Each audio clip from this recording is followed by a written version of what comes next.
staff, press, and especially our submitters for those who are coming in person and also online. We're going through our hearings today on our draft economic development strategy. So everyone has obviously read the documents, so we will listen to what the submitters have to say and then have 5 minutes of questions of clarification. I'd like to invite Carol forward as our first submitter.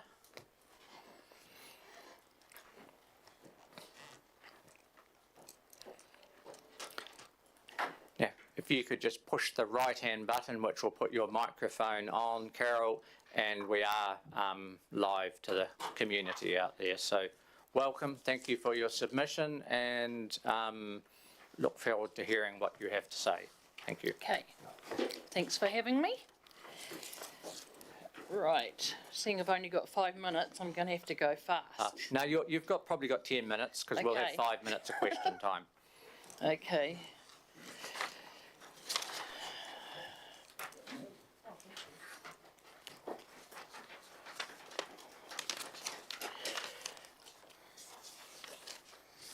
Right, Goal 1B1, create a district-wide events plan.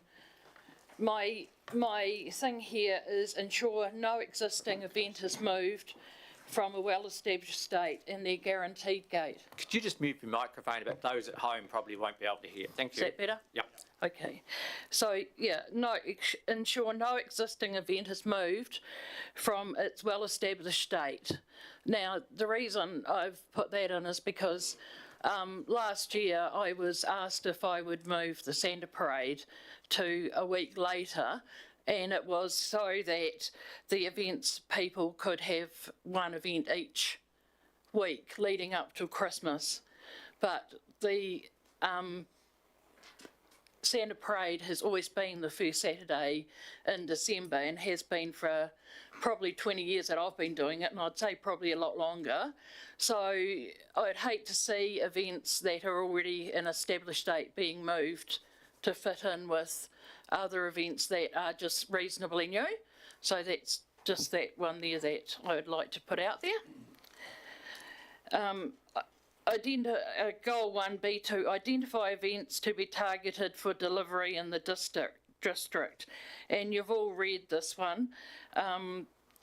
Council looking at groups, bringing back, like where instead of trying to bring in new events, like Ashburton have had some really, really good events that already have blueprints like Christmas in the Park, and for I'm not sure what reason that is not happening now, but I know that they got really good sponsorship for it, so I don't know whether it was the organisational side of it, but I'd like to see the council maybe pick up and talk to those people and bring back. It was very, very well supported with thousands of people going to it. And so, you know, maybe this is something the council could look at, where these events already have a blueprint and maybe the council take on and bring back those events. So that was just something, that was an idea that, yeah, could maybe be a consideration. So instead of, you know, bringing in all new events, bring back some that were popular that have lapsed. My other thing is that if the council are going to be running events, which seems to be a lot more, that as an event organiser asking for council funding, I have to follow strict criteria to get that funding. And I would like to see the council events having to follow the same criteria. Like when we apply, we have to have 50% of our money. We're only allowed to get up to $6,000 from the council or whatever it is. I've written it all down there so you can see it.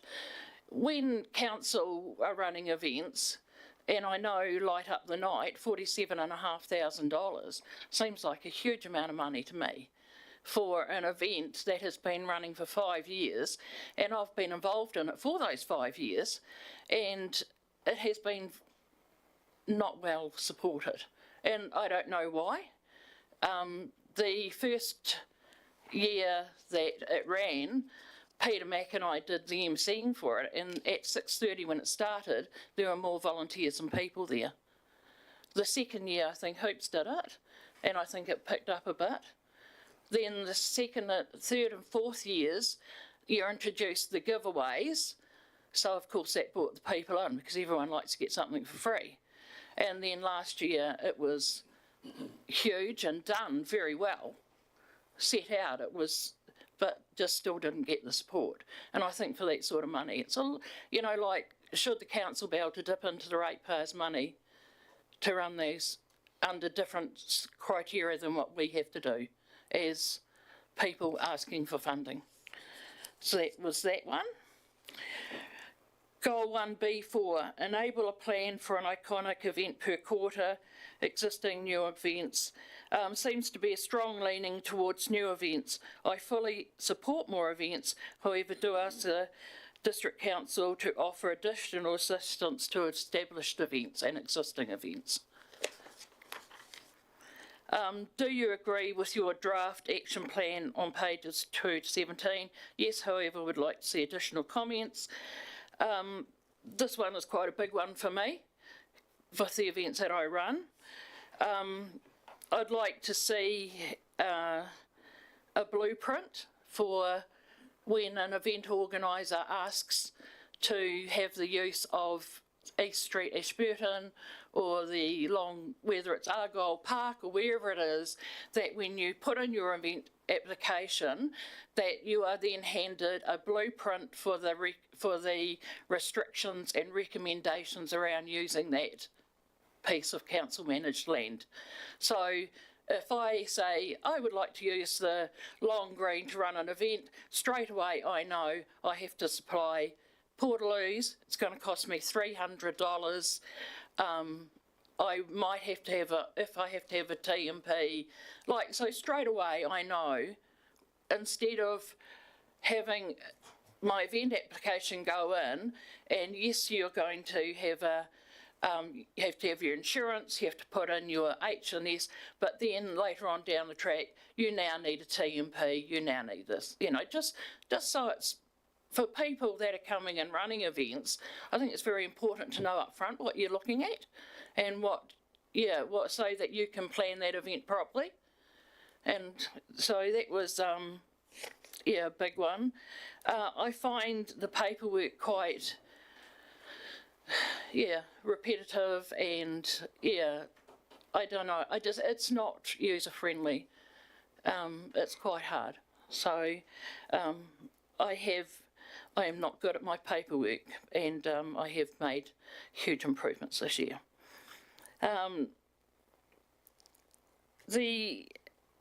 Take friendly, making it friendly, best practice, health and safety requirements, so that was that. Yes, I agree with the draft action plan. If we'd like to see another section added, support and enhance existing events. While it is nice to try something new, there's a great fondness for visitor support for existing events that have long-standing outings in our event calendar. So recently I've been trying to look at how other people run their events to try and make my events better and be able to work in with the council. Now especially I went and met with the ladies from Timaru, Santa Parade, Temuka Santa Parade, Pleasant Point, and had a talk to them to see, how they managed it. They get a lot more support from their council. So basically the people that run those parades, all they do is organise the parade. The council actually take care of the T&P, insurance. So, and I asked, if that is something that the council would consider, that as an organiser, I organise it, but the council take on, because the council give me the money to pay for the T&P anyway. So, and I'm not even given that money, it's held by the council. So you might as well just do it, I see that. So that was that one. Right. Around the blueprint for, the using of council managed land, the Portaloos is a big one. When I did Ashburton Market Day and met with the events team for a start, I was told that I needed to have Portaloos up the main street for the market day. Now, the market day's been running, this will be its 49th year, and there's never ever been a Portaloo in sight. So I didn't have the Portaloos. Unfortunately, I ran out of toilet paper. So the day just turned out to be huge because it was a public holiday and it just was a huge day. So I ran out of toilet paper. Now, to me, that is something that just needs to be managed, to have more toilet paper. But I already received an email saying that unless I have Portaloos this year, I will not be given permission to run the event. Now, I'm quite happy to monitor the toilets during the day and, if necessary, supply my own toilet paper. But I'd hate to see a market day up East Street, Ashburton, with Portaloos stuck outside people's shops. Like, it's not only the public toilets that are there, there are people that also go to Cleavers, Somerset Grocer, Kelly's, so there are other toilets available. So I've never known the toilets to run out of toilet paper. It was just something that happened. So the other big one for me is the rubbish removal. The rubbish turned out to be a real disaster for me at the market day again last year. The council covered up the rubbish tins with plastic, and I had eco management there, so I gave them 2 spots on the main road free of charge because they didn't want to pay, and it just didn't work. Like, people with 3 blocks of stalls, if people buy a hot dog here, they're not going to walk back to get rid of their stick. So within a very short time of the market being going, it was just a disaster. People were putting rubbish on top of the plastic. It just didn't work out. So I'm not sure if the council will cover up the rubbish tins this year, but I do intend to supply my own rubbish tins this year. And that normally I would get the rubbish tins through the council and they would come and put them out for me, but apparently that service isn't available now. So I'll supply my own. But I think it's just little things like that that make it really hard to be running events. They also, you heard it last week. One more minute I listened for you, Carol, to this. because we're going to have to go to question time shortly. So Okay, all right, let me just blurt this out. Yes, yep. I listened to the submissions last week on the alcohol, and I listened to James and the Meth, and one of the things that came out was the inconsistencies, the unfair, like things didn't seem to be one rule for one and one rule for another. And you listened and you changed it, the one door policy, and that's really good to see. But what I'd like to also bring up is that when you're running an event, and it's hard because I run the market day down in the Domain. It's clear vision right the whole way through. There's a footpath and a concrete barrier, yet I had to have a management plan. No cars were allowed to park within 150 metres either side of the event, and I had to pay for a spray marks contractor all day. Now, the farmers market run on East Street every Saturday, poor vision, right after a traffic lights, parking on both sides, and traffic going in and out of the West Street car park. Absolutely no restrictions placed on them. I just can't, and when I've asked why, no one will tell me. Like, I don't understand it. And when I came to council market day again and asked if I could use, we're worried about the pavers. There are 4 original people here now that made the decision that I was not to use the paving or the grassed area. Light up the night, stuff all over the paving, truck parked across the thing. When I asked Neil, I sent him an email and said, why was I not granted permission, but your event granted? Because they got permission. No, not good enough. So if this council's now decided it's okay, that's good. But if it, I don't understand why there are so many inconsistencies as to what is happening when we're running events. Okay. I'm going to have to wrap you Yep. up there, Carol, if that's Well, all you've right. got all the information Yes, anyway. The councillors have read your full submission, so thank And you my for that. email that I didn't get replied to as well. Well, I did get replied. Jane told me if I don't like it, don't use council managed land. So, So, okay, so I have a question Yeah, I've from got a Councillor question, if McMillan. that's okay. Thank Thank you. you. Hi, Carol. Just wondering, which events do you think really work in our district? So not just the ones in town here, but what events do you think really work? I think the one in Timor was fantastic. The Glow in the Park? Yeah, I think it was a great night. From where I looked at to what I had to do, I could see there were a few things that could have been, but the people loved it. Well supported.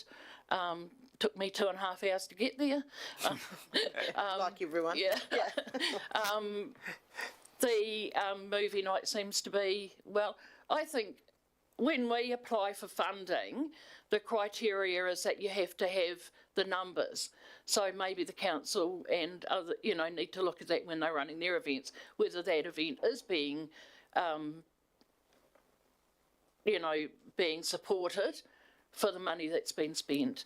But from what I've seen lately, I think most of them have been well supported. Thank you. Councillor Todd.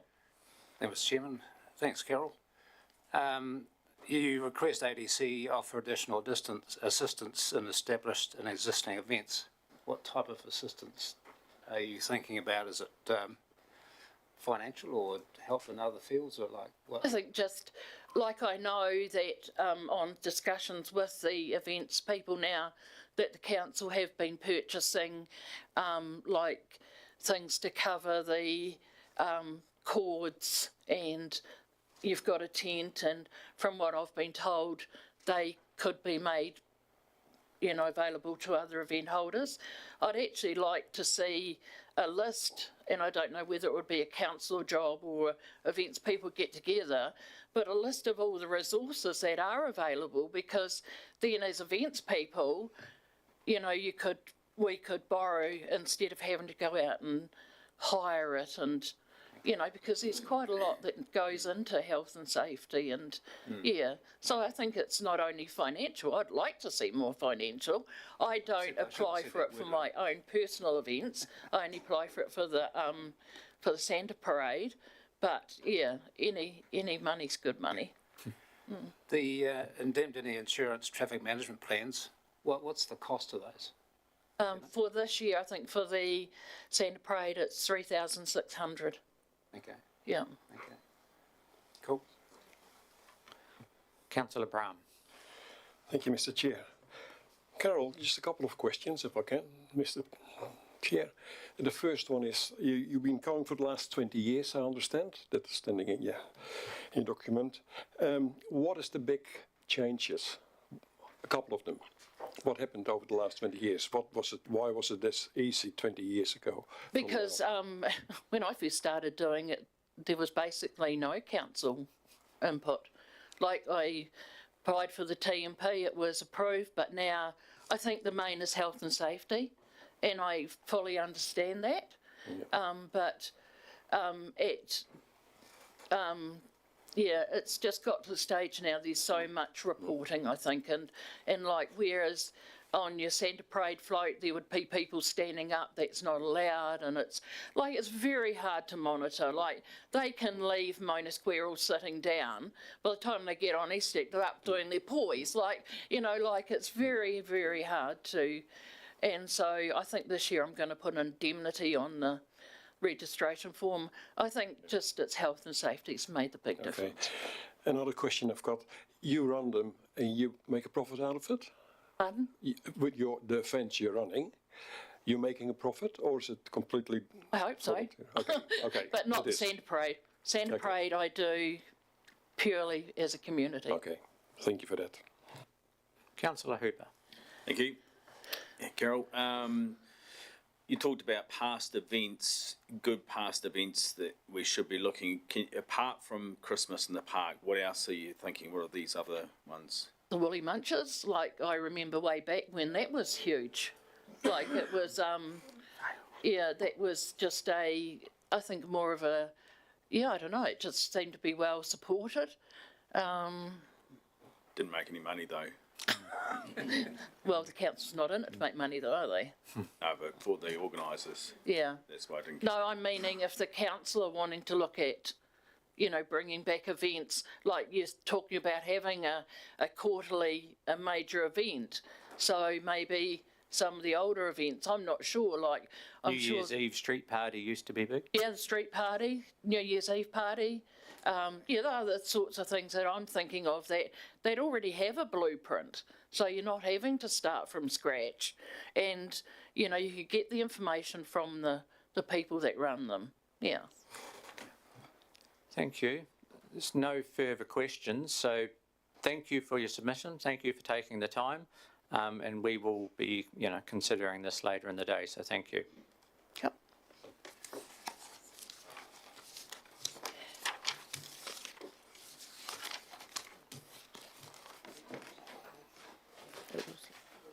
Kate, come forward.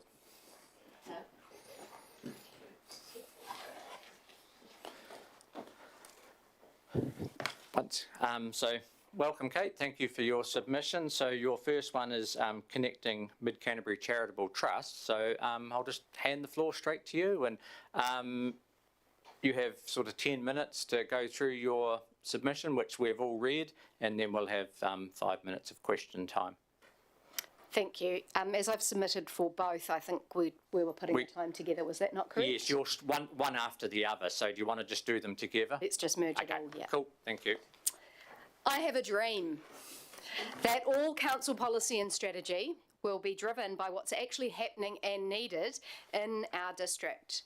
I have a dream that one day Ashburton District Council will have created the conditions for community-led responses to the challenges and issues.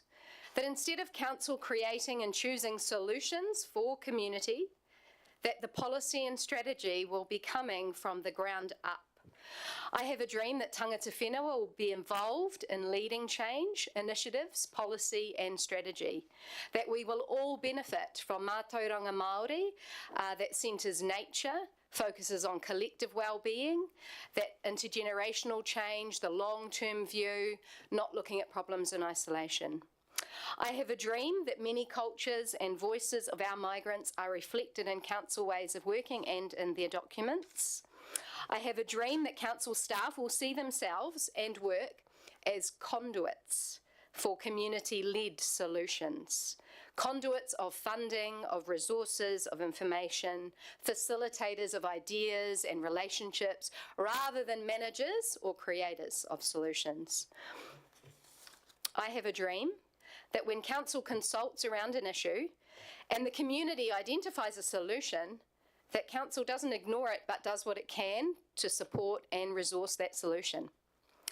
I have a dream that one day when council wants to plan learning hubs, that staff will talk to those already delivering learning in the district. I have a dream that we will sit down together, that we'll discuss the learning needs, what needs we are meeting. We'll identify areas of strength, dreams, vision for the future. We'll discuss what's lacking, what could be done, possible models, and listen to each other. I have a dream that when council wants to create an annual calendar of events, that they talk to those who already offer the community a calendar of events and see how they could promote it, or perhaps until their version is developed at least. I have a dream that when ADC staff develop the Ashburton District story narrative, as is referenced in this document, mana whenua will be at the table, and that story includes our history as a mahinga kai food gathering area. I have a dream that future council documents will reflect our diverse cultural makeup and be more inclusive of all cultures. Kia ora koutou. Thank you for the opportunity to address you today. You might think it odd, indeed it probably is odd, that I've started with an I Have a Dream speech that I came up with this morning. But that's because what I feel is important is not just to speak to the content of the document, but the way that council is engaging around their documents. I think they link.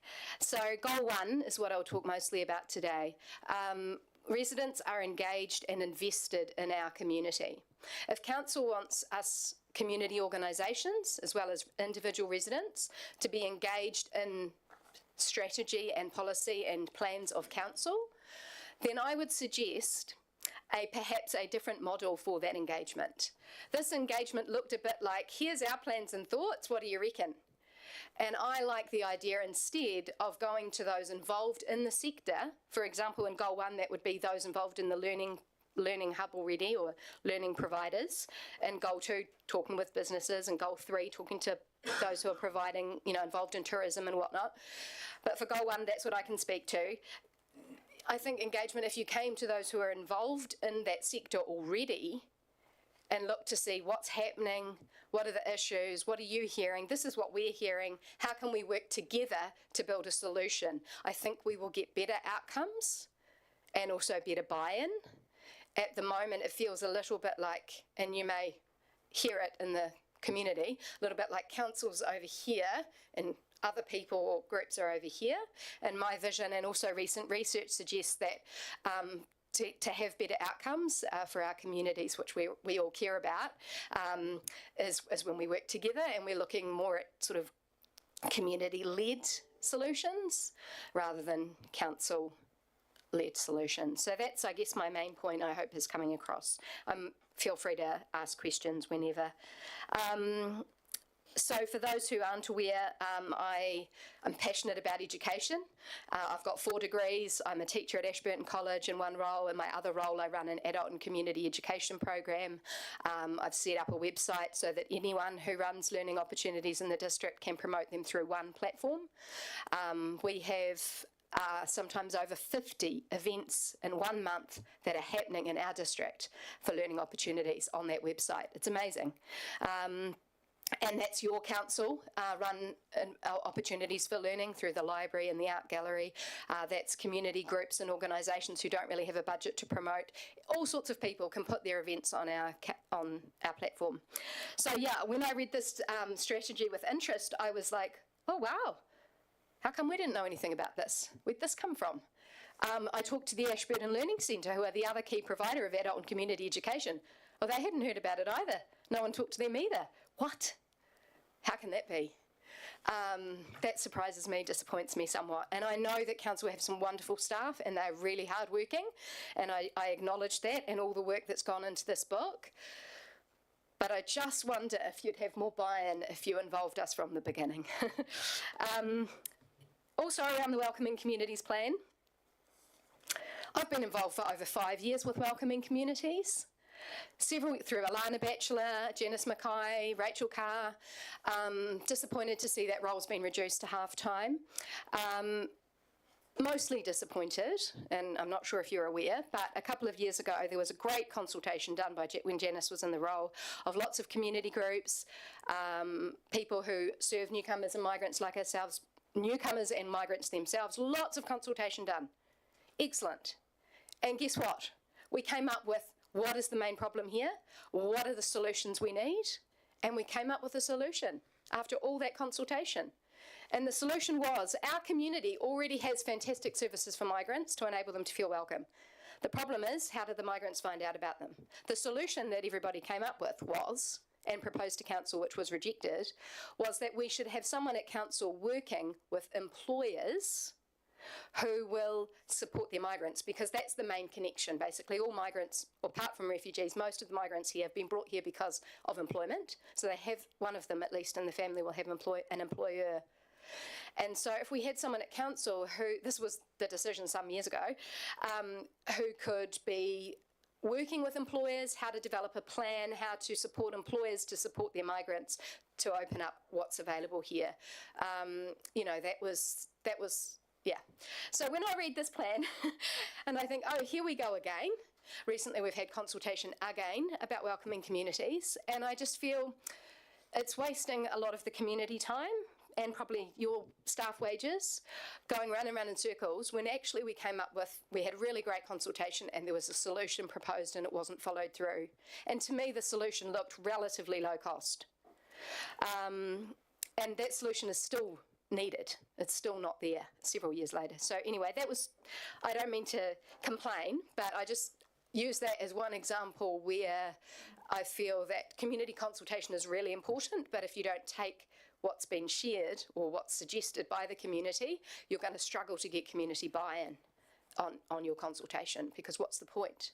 What's the point of coming to all your consultations if the solutions proposed by those who really know the situation are not taken on board? I suggested in the goal 1 that we include the word connected. Residents are connected, engaged and invested in our community. I work for Connecting Mid Canterbury. We know how important connection is. With rising mental ill health, isolation, not just rural isolation, but in general isolation, people need connection, and I think connection is a key to engagement and being invested in your community. It's like the forerunner. People's connection with each other, but also connection to this district, connection to our beautiful wild places, connection to all the wonderful groups, service groups, charitable organisations, sports clubs, all the wonderful things we have. When people are connected to those, they're more likely to stay. And I think that's what we need. People, once they're attracted here, that they'll stay. My personal story is that I lived overseas in Denmark, and I got my teacher training in Denmark. I was looking to work at an enviro school anywhere in the South Island, and I found a job at Ashburton Borough School, which was a leading enviro school at the time. I thought, excellent, I'll move to Ashburton, I'll be here for 2 years, I'll get my teacher training registration in New Zealand, and then I'll head off to somewhere more beautiful like Nelson or Motueka. Well, 14 years later, I'm still here. Why? Because I discovered Ashburton is a fantastic place to live, and I'm connected. I would find it very hard to extract myself now from this community, and I'm invested and engaged in it, and I care very much about it. And I think if we want people to stay, we need to help them find those connections, and that includes for migrants, for all our people. I forgot to set my timer, which I had here, so you have to let me know if I'm... You're okay. Okay. Yep. So I think that was most of what I wanted to say on Goal 1. And just about Objective B, about the annual calendar of events, highlighting that we do have a website called Keep Learning Mid Canterbury, which showcases all the events in order of date, and as soon as they've happened, they disappear, so it's just futuring, just for the future events, and anyone can list there. So that's not all events, that's not your glow or your colour run. But it's a lot of events, because most cultural events, a lot of events that are organised do involve a component of learning. And keep learning is of course one of our 5 ways to wellbeing that the Mental Health Foundation recommends, like Connect. So we're big on those. I'm not a business owner, although I'm married to one, so I won't comment on too much on Goal 2. But what else did I want to say about Goal 3? Oh, just mostly about the story narrative. I found it really sad that there was no reference to mana whenua or Māori at all in the document. I think especially when it comes to our story as a district, the Māori history of this area is important, and under partners, it just says that you're going to consult with tourism and business community around that one. So definitely need to involve mana whenua, so those who are, so Aro Whenua Marae or other mana whenua here. I heard the last presenters talks about events. Just something around events that I've thought of is I'd love to see the council involved with a matariki event. Many councils around New Zealand have been doing something. Dunedin did something really beautiful around remembering people who'd passed on with their pictures, community engagement, people submitting pictures of those who'd passed in the last year, and they were put on the wall of a building, I think, in the early hours of a morning, and people could remember those they'd lost, and the picture was put up and then they disappeared like into a star. It was really beautiful and very Matariki themed. And I don't think the council events need to be super expensive and huge like Glow. You could do something significant that doesn't necessarily cost a lot, but something to acknowledge that significant new public holiday would be important. And again, that would of course be consulting with Māori in the community, Hakatiri Marae, finding out what they're doing, what they'd like to see, how they could be supported or how it could work, but that would be something for the future to be thinking of. And yeah, so Couple of minutes left. yep. So last thing is basically glaring omission and the problems that we face around climate change. That didn't even make it into our challenges, which for me is the biggest challenge. Couldn't believe that wasn't there. That was in the background to the strategy, especially as an agricultural area, but also dependent on tourism and Mount Hutt ski field. The fact that we have got nothing about preparing for climate change, adapting to that. This is with my personal hat on. I think that's alarming and something we need to address. Yeah, I'm happy to take questions because I think that's the main thing. Thank you for your submission. Thank you for what you do in the community. And we'll go to submissions. First one's Councillor Hooper. Thank you. Kate Luther King. When you talked about employers bringing migrants into town and a role that a council person could do there, can you just elaborate on that a wee bit? Because to me, if an employer's brought a migrant into town, then surely they would look after them and make sure that their families, merged into the community. What's that role there? Can you just explain that? I think if Janice Mackay is still working for council, I would recommend talking with her because she knows more intimately the sort of the details of that. But I guess it was just a disconnect that exists with what's out there and then that people aren't finding out about it. So it's how to support the employers to ensure that information is getting through. So I'm sure there are some employers who are really, supporting their employees really well, and perhaps that information is filtering through. But how do the employers know that Keep Learning website exists, for example, where their migrants could find out about learning opportunities, for budgeting or Māori culture or whatever it is they want?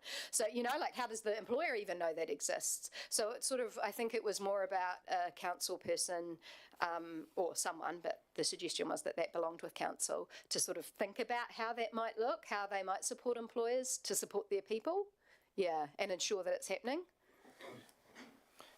Councillor Lovett. I was just thinking, with this consultation process we're doing, we are struggling to get people coming along from businesses or whatever. So where do you see what are we missing or lacking? What could you do to try and get people along to our workshops, whatever, or pre-engagement? Thank you for your question, Lynette. I think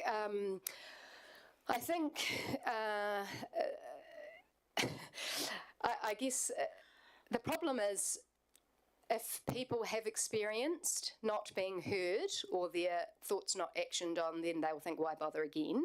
That's one problem. Another problem is the disconnect, I think, between the council. Like, for me, I see the council as wanting the best for our community, and that's what I want too. So I love working with the council whenever I can, and I have great relationships with many of your staff. And I would love to be involved with, whoever's thinking about the Learning Hub, and I look forward to my invitation to a meeting about that. But I guess there are a lot of people who don't have a positive view of the council, and so why would they come to your place? And so it's probably about getting out there to where people are. So the same with cultural groups. I don't know how many of your presenters today are not Pākehā, but this was a very Pākehā looking document. I didn't see any person of colour in any photos, very little Māori language used, very little reference to other cultures. So, if those people aren't here, why is that? Do we need to go to them? Do we need to go to the businesses?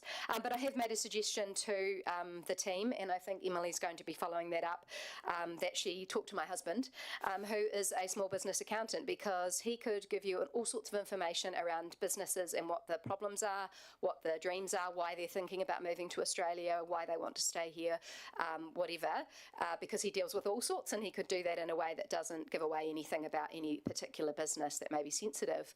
So I would suggest talking to people who work with businesses could help if businesses themselves aren't going to talk with you. So people like accountants who have good insight into the struggles and the dreams of businesses, and the challenges that they may encounter with council processes in relating to setting up businesses or whatever. So yeah, as I say, I'm not a business, I can't speak much to that, but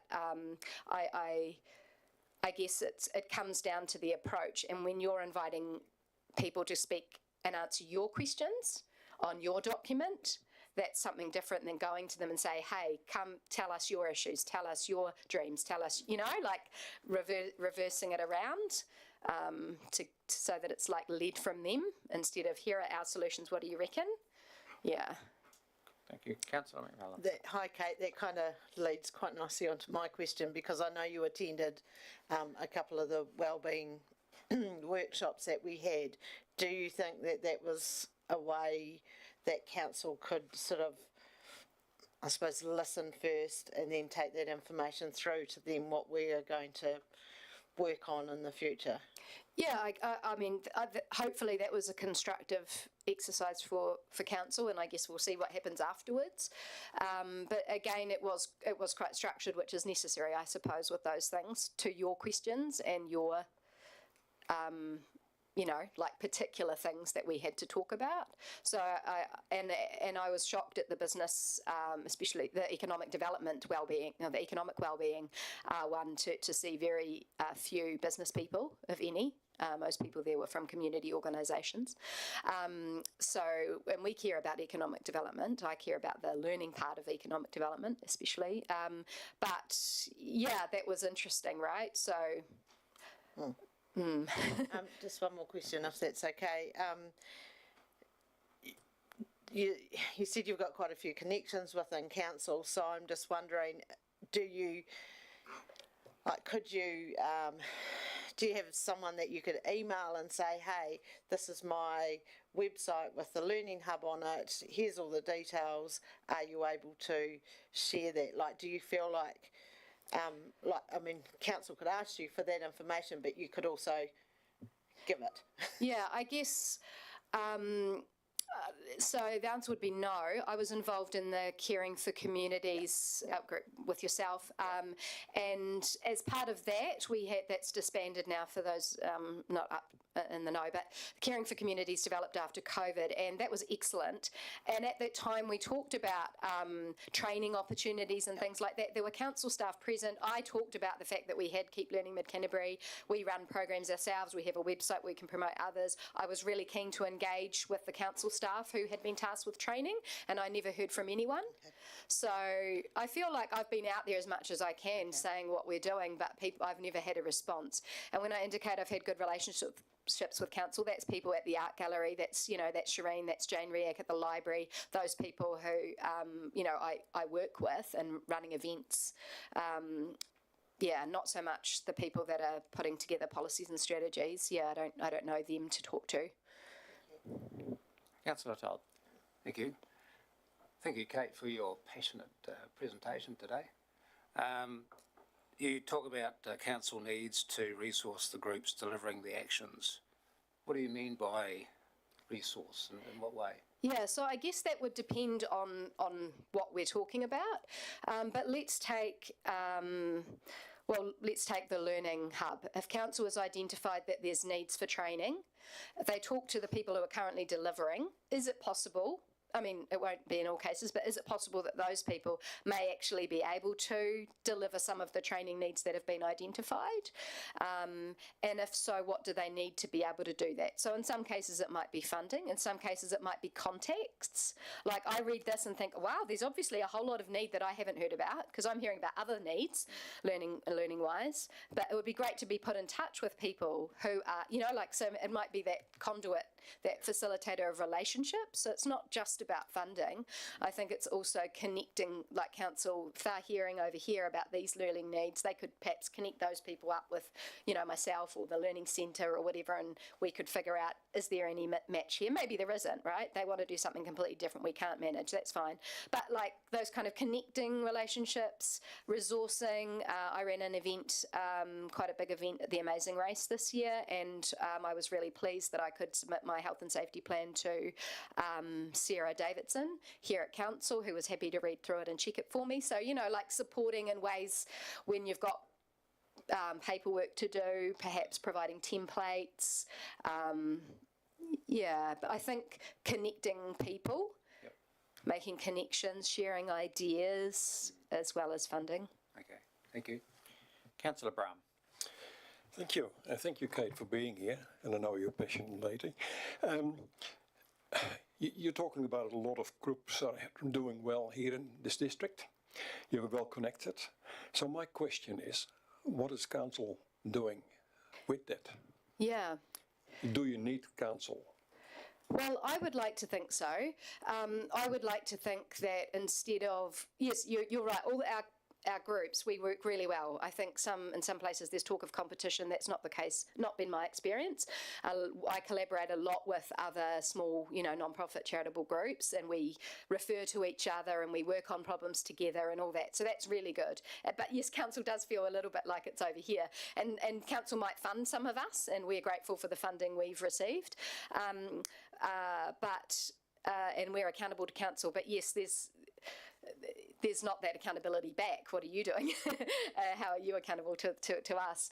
And I guess that's reflected also in like that welcoming communities thing, that you're going to review it in 5 years' time. Like, come on, we need to know what you're up to and whether you're working on the things we've shared. You know, we need to be reviewing that more often than in 5 years. But yeah, what role is council? Well, I think that that you have a role to work with us, yeah, and support us. And do you know us? Do you know what we're doing? Some staff I don't think do realise what's actually out there, you know, and that would be the first thing. You know, do you know what we're doing and what we're facing, what we're dreaming, and having those conversations and getting to know might then lead to, well, we could help in this way, or what about doing this? Maybe you could do that, council could do this, we could, you know, like, I think it comes from that place of knowing and talking and having the relationships. Yeah, another question, because you just mentioned that there's a lot of groups who are doing good work. Yeah. But it's really hard for a bloke like myself, who is doing what and what's going on. You know, I know we've got them. Can we put them together, make it three big? Can you combine? Because sometimes it feels like you're doing the same thing with a different group, or am I completely wrong? Well, yes, I would disagree. I think that everybody's got their own little, you know, niche group. Niche That's the scary market. For me. So, for example, the Newcomers Network, we combine with them because we both have the desire to help people connect, but they've got a particular focus on newcomers and migrants, and they offer far more than just that. Sometimes we work together on events. You know, Citizens Advice Bureau is helping. Yeah, I mean, there's so many different things, and I think they, I don't know of ones that could overlap or merge. I don't think that's necessary. I think there's a lot of people doing a lot of good things for, you know, in different ways, and that's to be encouraged. My role as a coordinator for Connecting Mid-Canterbury means that our vision for our organisation is that we connect people, resources and services. So if you want to know what's happening, you can talk to me, because I am really well connected. I do know a lot about what's happening in the community, and that's part of my role, is connecting Mid-Canterbury. I'm happy to connect council staff and people like health practitioners sometimes, or people that work in health practice have rung me up and said, Kate, I hear you're a person that's in the know. What's happening for the rainbow community? Or what's happening with this? Is there any of that? People ask me, and I don't always know the answers, but there's probably a good chance that I might know who you should talk to, or I might know something. So whilst there are lots of groups out there, I guess part of my role has become also to sort of connect, so I can help connect you with others, Thank you for that. Okay, so there's no further questions, Kate, so thank you once again, and we will be looking through all these submissions this afternoon, or it might be this evening the way we're going, but Thank that's you for the okay. opportunity. Thank Good you. luck. Okay, Jess. So we have, Walking into Kate's I have a dream speech was pretty, yeah, I yes. nearly just turned and Yeah. walked straight back out again. So once again, Jess, thank you for your submission on behalf of the Hakateri Multicultural Council, and we just look forward to hearing from you. Thank you. Kia ora koutou, everyone. My name's Jess Wilson. I'm manager at Community House as well as Jess, can you just pull your microphone a bit? The people at home won't be able to hear you, that's all, listening in. You can slide it forward if you want, the microphone will slide forward. how's that? Cool. Good. Kia ora koutou, everyone. My name's Jess Wilson. I am manager at Community House in Ashburton as well as on the Hakateri Multicultural Council. I didn't personally write this submission, but I did put my hand up to come and speak to it. And I think what I wanted to do was just really give my experience of what I've been learning around welcoming communities and that what I'm hearing around the networks that I circle in around that role. I attended a workshop with Carl Pascoe recently, and to say that it didn't start well was an understatement. And I don't think anyone in this room was at that workshop. There was a real feeling that there was about 15 to 20 people from different non-profit services around the district who attended, and the real feeling was, why are we here and doing this again? Which I wasn't part of it first time round, so I was really interested to hear where that feeling had come from. And there was a real deep-rooted feeling that the consultation happens and then nothing happens. And there was real resistance to participation in that workshop initially. It then did get started and everyone did participate. We have had a draft feedback from that, but again, I don't know what's happening with that. And one of the real core concerns that I'm hearing repetitively is that council isn't taking the welcoming communities role seriously. And that the role has, the essence of the role has been lost through being lost within this economic development.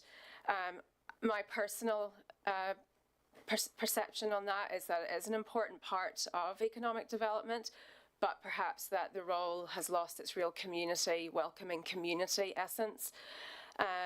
Should it be a full-time role? Yes, I agree it should be a full-time role if it's going to meet all of those strands within the Welcoming Communities Plan, which I believe naturally will improve economic development. So I link it back to a recent social wellbeing workshop here at Council a couple of weeks ago, and thinking about what was discussed at that, and thinking about the conversations around when people's basic needs are met, then everything else flows from there. And I believe that there's a real partnership between those workshops that we've just been to and the Welcoming Communities Plan. Working at Community House gives me a real insight into our community. It is incredibly diverse. Its diversity is increasing all the time. There are more and more migrants moving into our district, presenting more and more needs. Therefore, a welcoming community role would therefore, for me, be quite an integral part of council. There was also a feeling from that workshop that council were pushing back the responsibility of welcoming communities onto the community. And I'm sure that's not the case, but there was definitely a strong feeling of that a little bit like passing the buck back to the community. There was also, to add to the feelings of frustration from the room, which I agree with, the fact that there was a 9-month gap where there was no one doing welcoming communities. and then someone came on board, and yes, that person has gone, and here we have a gap again, and how quickly is that gap going to be filled?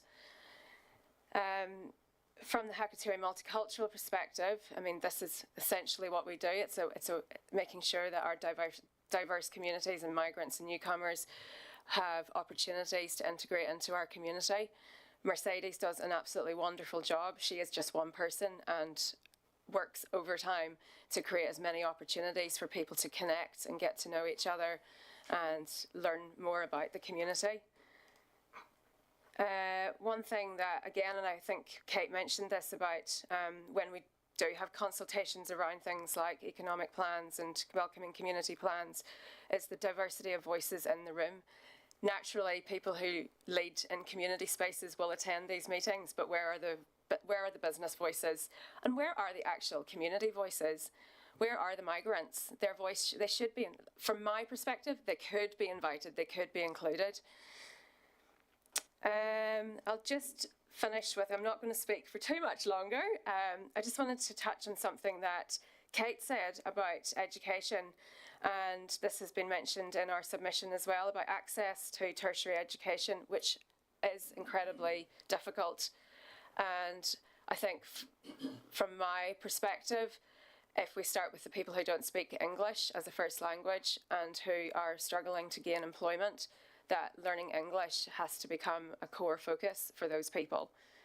And we find it incredibly difficult to get them to English language courses. We do have a provider in Ashburton, but what else can we be doing to help that provider to increase their capacity for English language lessons? I think that's all I have to say right now, but thank you for listening. Yep, and thank you for presenting. So we do have some questions. Councillor McMillan. Hi, Jess. Can you just explain what that workshop was about? I don't know what it was. Yeah, sure. It happened back in June, and it was facilitated by a person called Carl Pascoe, and it was here in this room. Oh, okay. And I believe it was, Rachel was there. That was around the time that she was finishing up. We were asked to, again, there was paper around the room on the walls with the strands of the Welcoming Community Plan, and we were asked to, very similar to the workshops that have just happened, to just give our feedback on what we thought was going well and what needed improved. And yeah. Okay. No, that's good to hear. I don't think any of the councillors went to that. Mr Mayor. Thanks, Jess, and thanks for your submission. Just thinking about the Welcome Communities gap now in employment. In your view, do you think it's better to leave that position vacant until we find the correct person to fill it, or just fill the position and hope for the best? And just reasoning for that, you realise that there's staff shortages out there as well. Yeah. I wonder if the job if the position hasn't been filled, is there an opportunity to review the job description and re-advertise?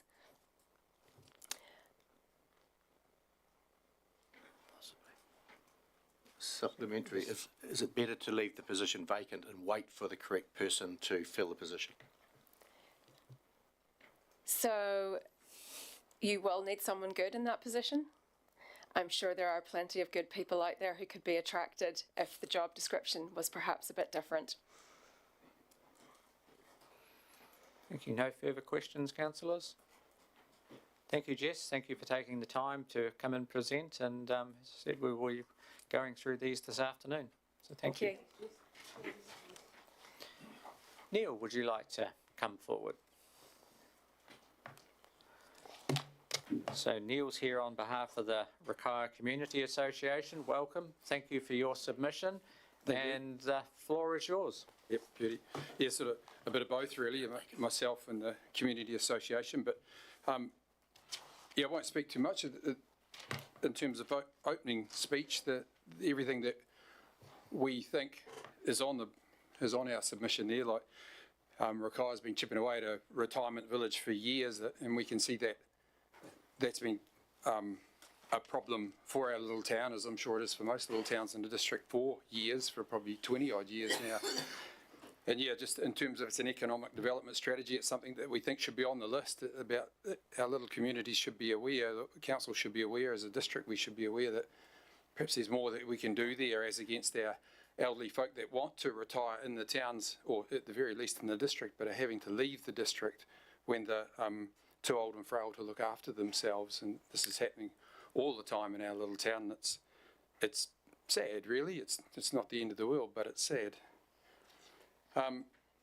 Goal 2, this is perhaps more my own words than it is the Community Association words, which is about all our businesses are all coming to that generational gap as well. Again, you see it happening all over New Zealand now, and our company deals with businesses with the owner who created the business, or maybe second or third generation, but they're selling up and moving out, and there's holes appearing in the market all over the place, which leaves companies that purchase goods off other companies that are starting to cease to exist, if I can put it that way, is a bit of a worry, and it's happening in Ashburton District as well. I don't know what we can do about it, but it's certainly something that's I think should be on the plan. An opportunity for the district. This goes back a long way, which is the second point ahead here is about we're the sort of the irrigation capital of New Zealand.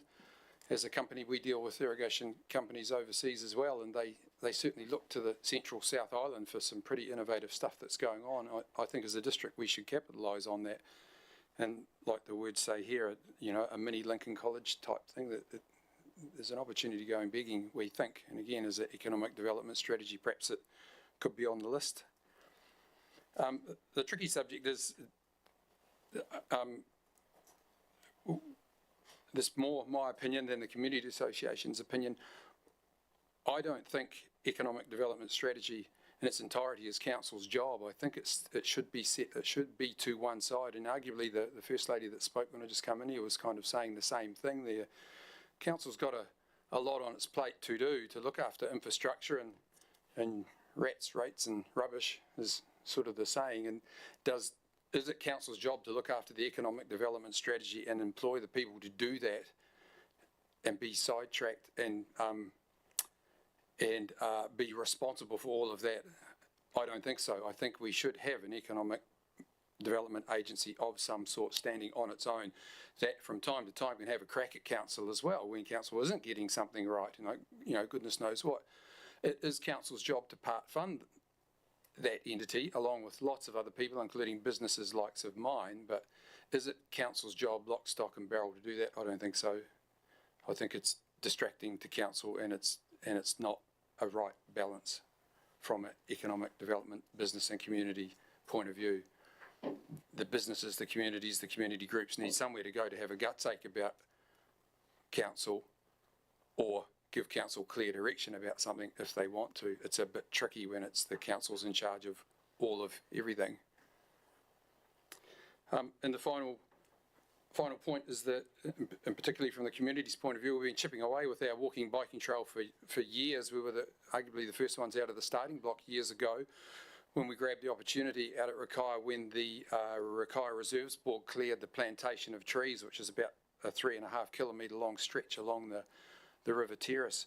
And ever since then, and that was probably 15 years ago now, there's been talk of a bike trail around Ashburton District. Now there's bike trails all over New Zealand now, and some of them are really flash and some of them are quite basic, like what we've got sort of intermittently placed around our district. We think Ashburton District and our little districts within that district are all ready to go for a bike trail. The infrastructure's primarily there in terms of the stop banks along the Ashburton north and south branches. Choose one or both to bike on those stop banks. Again, there's lots of permits and things that would have to happen first, we know, but these aren't insurmountable. Bike along the RDR. Years ago when we had a small committee of people looking at that had a crack at creating this district-wide bike trail, we spoke with the RDR people and they were supportive of it then, about the edges of its embankment being used as a trail. And then the Rakaya Terrace is tricky, but a heck of a lot of that has changed as a result of the Bar Hill Chertsey irrigation scheme. There's a heck of a lot of maintenance tracks and trails created along where there used to be nothing. So, again, to come back, the district, we feel is lacking in that regard, and it's there for the begging. Most other districts around have got these simple bike trails, which is just a shingle track, a relatively weatherproof shingle track. Ashburton District could do this. You could start at the Rakai end or start at the Ashburton end or whatever. We could even like from Ashburton, you can bike to the beach and back now. That trail's already done. What's wrong with creating a circuit from here to Methven for the night and from Methven for the Rakai on the second day or something like that?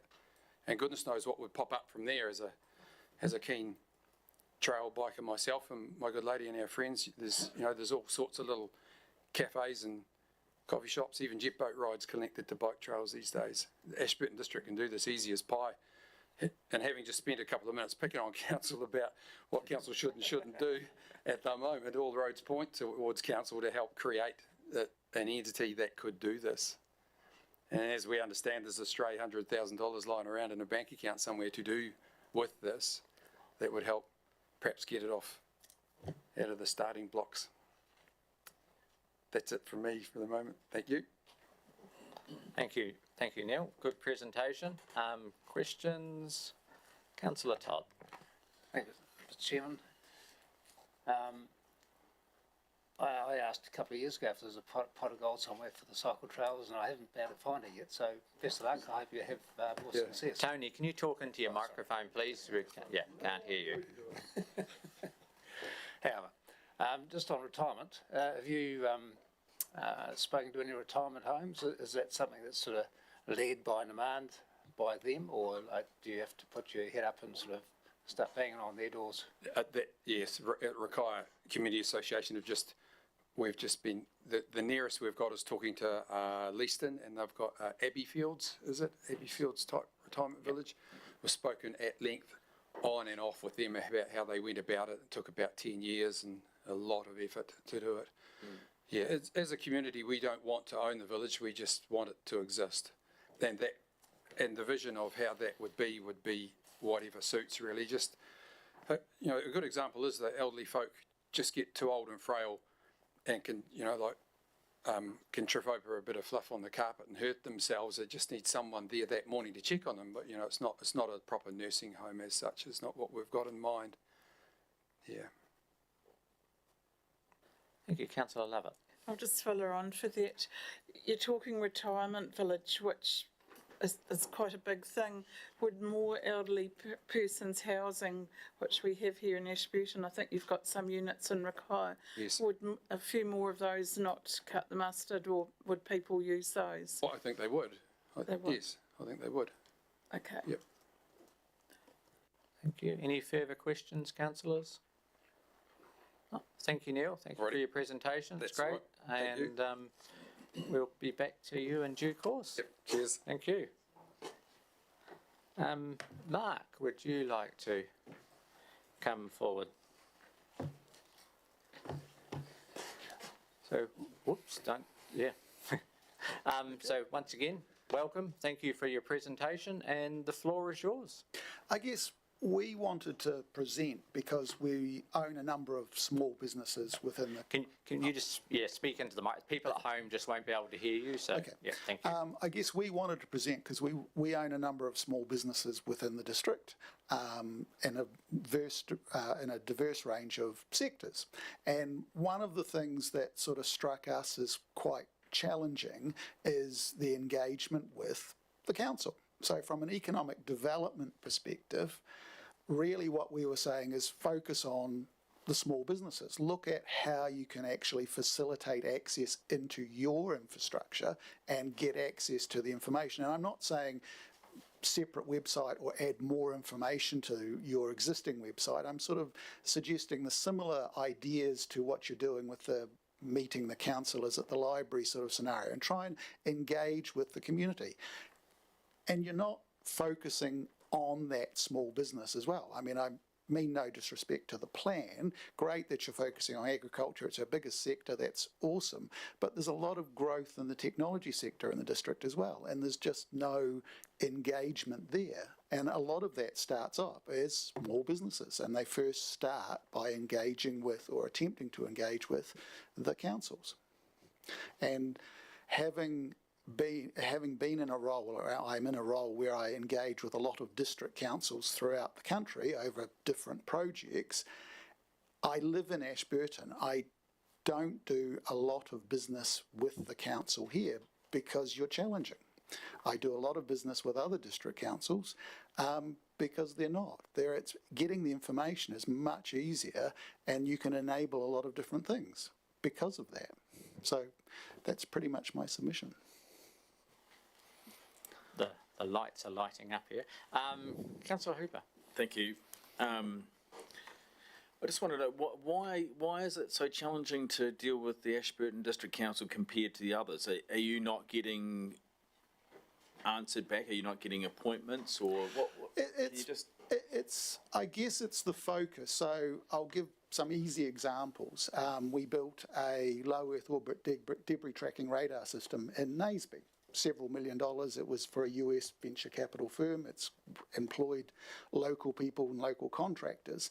There was very much an initiative driven through their economic development people to try and secure that business, and they went to a lot of trouble to build it, to go through the consenting process. They went through all of the planning process, and there was a lot of real genuine engagement there. And it was everybody from the mayor down. Everybody wanted to do this. There was seminars, there was all sorts of things that were involved in it, and it worked really, really well. As a result, the business felt loved, the entity that was building it felt quite loved and really wanted to do it, and so they did it in that district. Similarly, a project we're working on at the moment is a very large-scale solar farm, like 100 hectares, and that's in the North Island. And the council in that instance really engaging everybody from the mayor down, and there's the CEO, all of that. They're meeting with everybody involved. They're engaging in community meetings to try and facilitate the development, and they've got an eye on the future. It's not happening so much here. So have you felt that you haven't been listened to, or you've gone to council with a concept, an idea, and there's no buy-in? It's getting the information, getting to the right person. And that's the challenge. And where do you get that information easily or readily? And that's where the whole concept of the seminars or the engagement is a key part to that. Thank you. Councillor Wilson. So it probably leads on from Councillor Hooper's question. It's the same sort of scenario thing. Do you see that as a person in council, or is it the representative people? Because the cool stuff's always good, the big cool stuff's good. Everybody wants to be involved in that.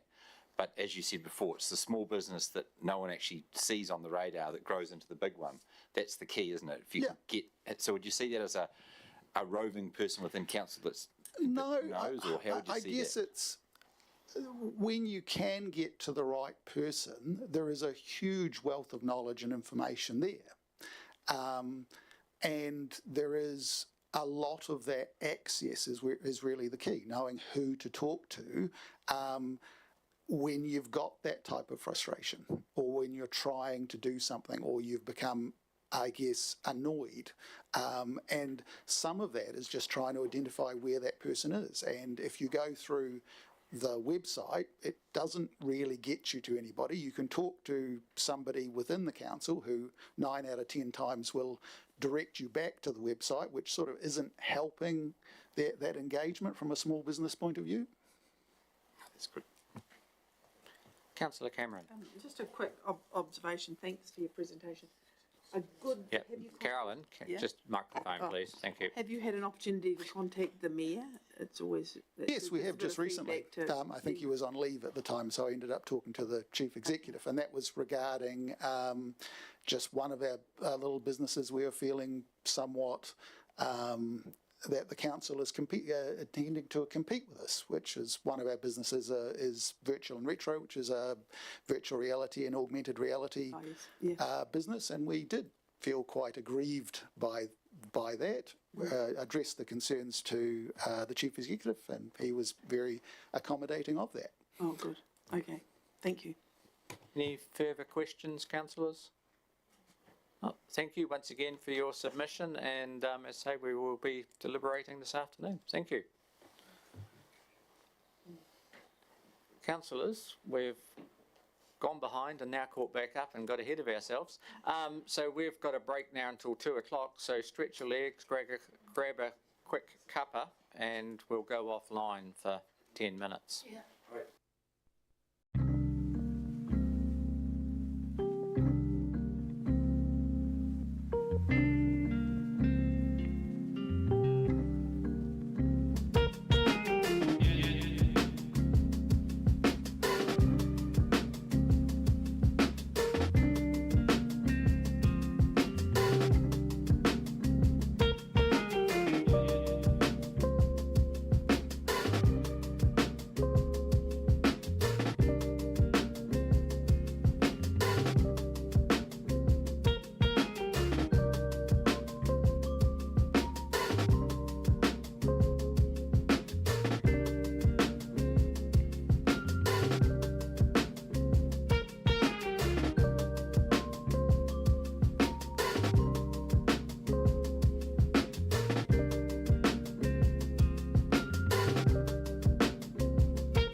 Okay, welcome back from your break, councillors, and welcome to Tanya and Rion. Thank you for your submission. Just for your information, you've sort of got 10 minutes to speak, and then we have 5 minutes question time, and we are live to the community with this, just for you, so that you know that. So thank you, and the floor is yours. Thank you. We own and operate the Rakai River Holiday Park, just close to the Rakai Bridge on State Highway 1. Can I just get you to speak clearly into the microphone? It's just the people at home won't be able to hear you, that's all. Sure. Otherwise, Is that better? Cool, thank you. Okay. We own and operate the Rakai River Holiday Park, which we purchased nearly 2 years ago. Thanks for the opportunity to speak today. This is the first time we've put a submission in, so it's great to be part of the process. Our main feedback, you would have seen our submission, relates mainly to goal 2 and 3. We definitely agree about the concept of creating a business leadership group. From our perspective, being a small business and with 86% of businesses in the Ashburton district having 0 to 5 employees, we think it's really important to involve the small and medium operators in whatever group is created, just to get a really good range of experience and different perspectives as part of that, to help benefit the strategy and the plan going forward. We think that's really important. And we do also agree with lowering the barriers for businesses to set up in the district, and the concept of encouraging new businesses into the district and new investment. But we'd also like to see the same approach go towards the existing businesses and existing people in the district that would like to invest in our own area. So trying to help streamline any processes to help existing businesses. I think it's probably less expensive to take that approach than perhaps put lots of money into trying to get new businesses and new investment into the region. We've just recently been through the resource consent process. We're expanding our holiday park. It's going to increase by about another 2/3 in size. It took us 5 months to go through that consent process. We celebrated when we received it. We had to deal separately with each department, and so it was our first experience dealing with the council on this sort of project, and we found that it was quite siloed. So we would spend a lot of effort talking with one person and get so far, and then almost felt like we had to start again talking to a different department to get so far. And so we found that perhaps sometimes there wasn't synergies between the departments and we weren't getting very far. So we'd like to suggest, perhaps, we're not experts on how councils work, but whether there would be a regular catch-up session like you have at the library, where there's various representatives from the various departments there, where you can just go in and say, look, we've got this idea, we don't know where to start, but if we run it by you at a really low detailed level, what are the gotchas? What do we need to think about now before we start getting to the resource consent process? So that we can perhaps be a bit more aware of what we need to do. And we love that you'd like to support new ideas, and perhaps there's a way we can get some help on feasibility studies. Whether that's something, various ideas that we could do for our district, whether there's support from the council to at least help or build in the resources that the council already have to work alongside businesses on those ideas to a certain point, to get a bit more traction.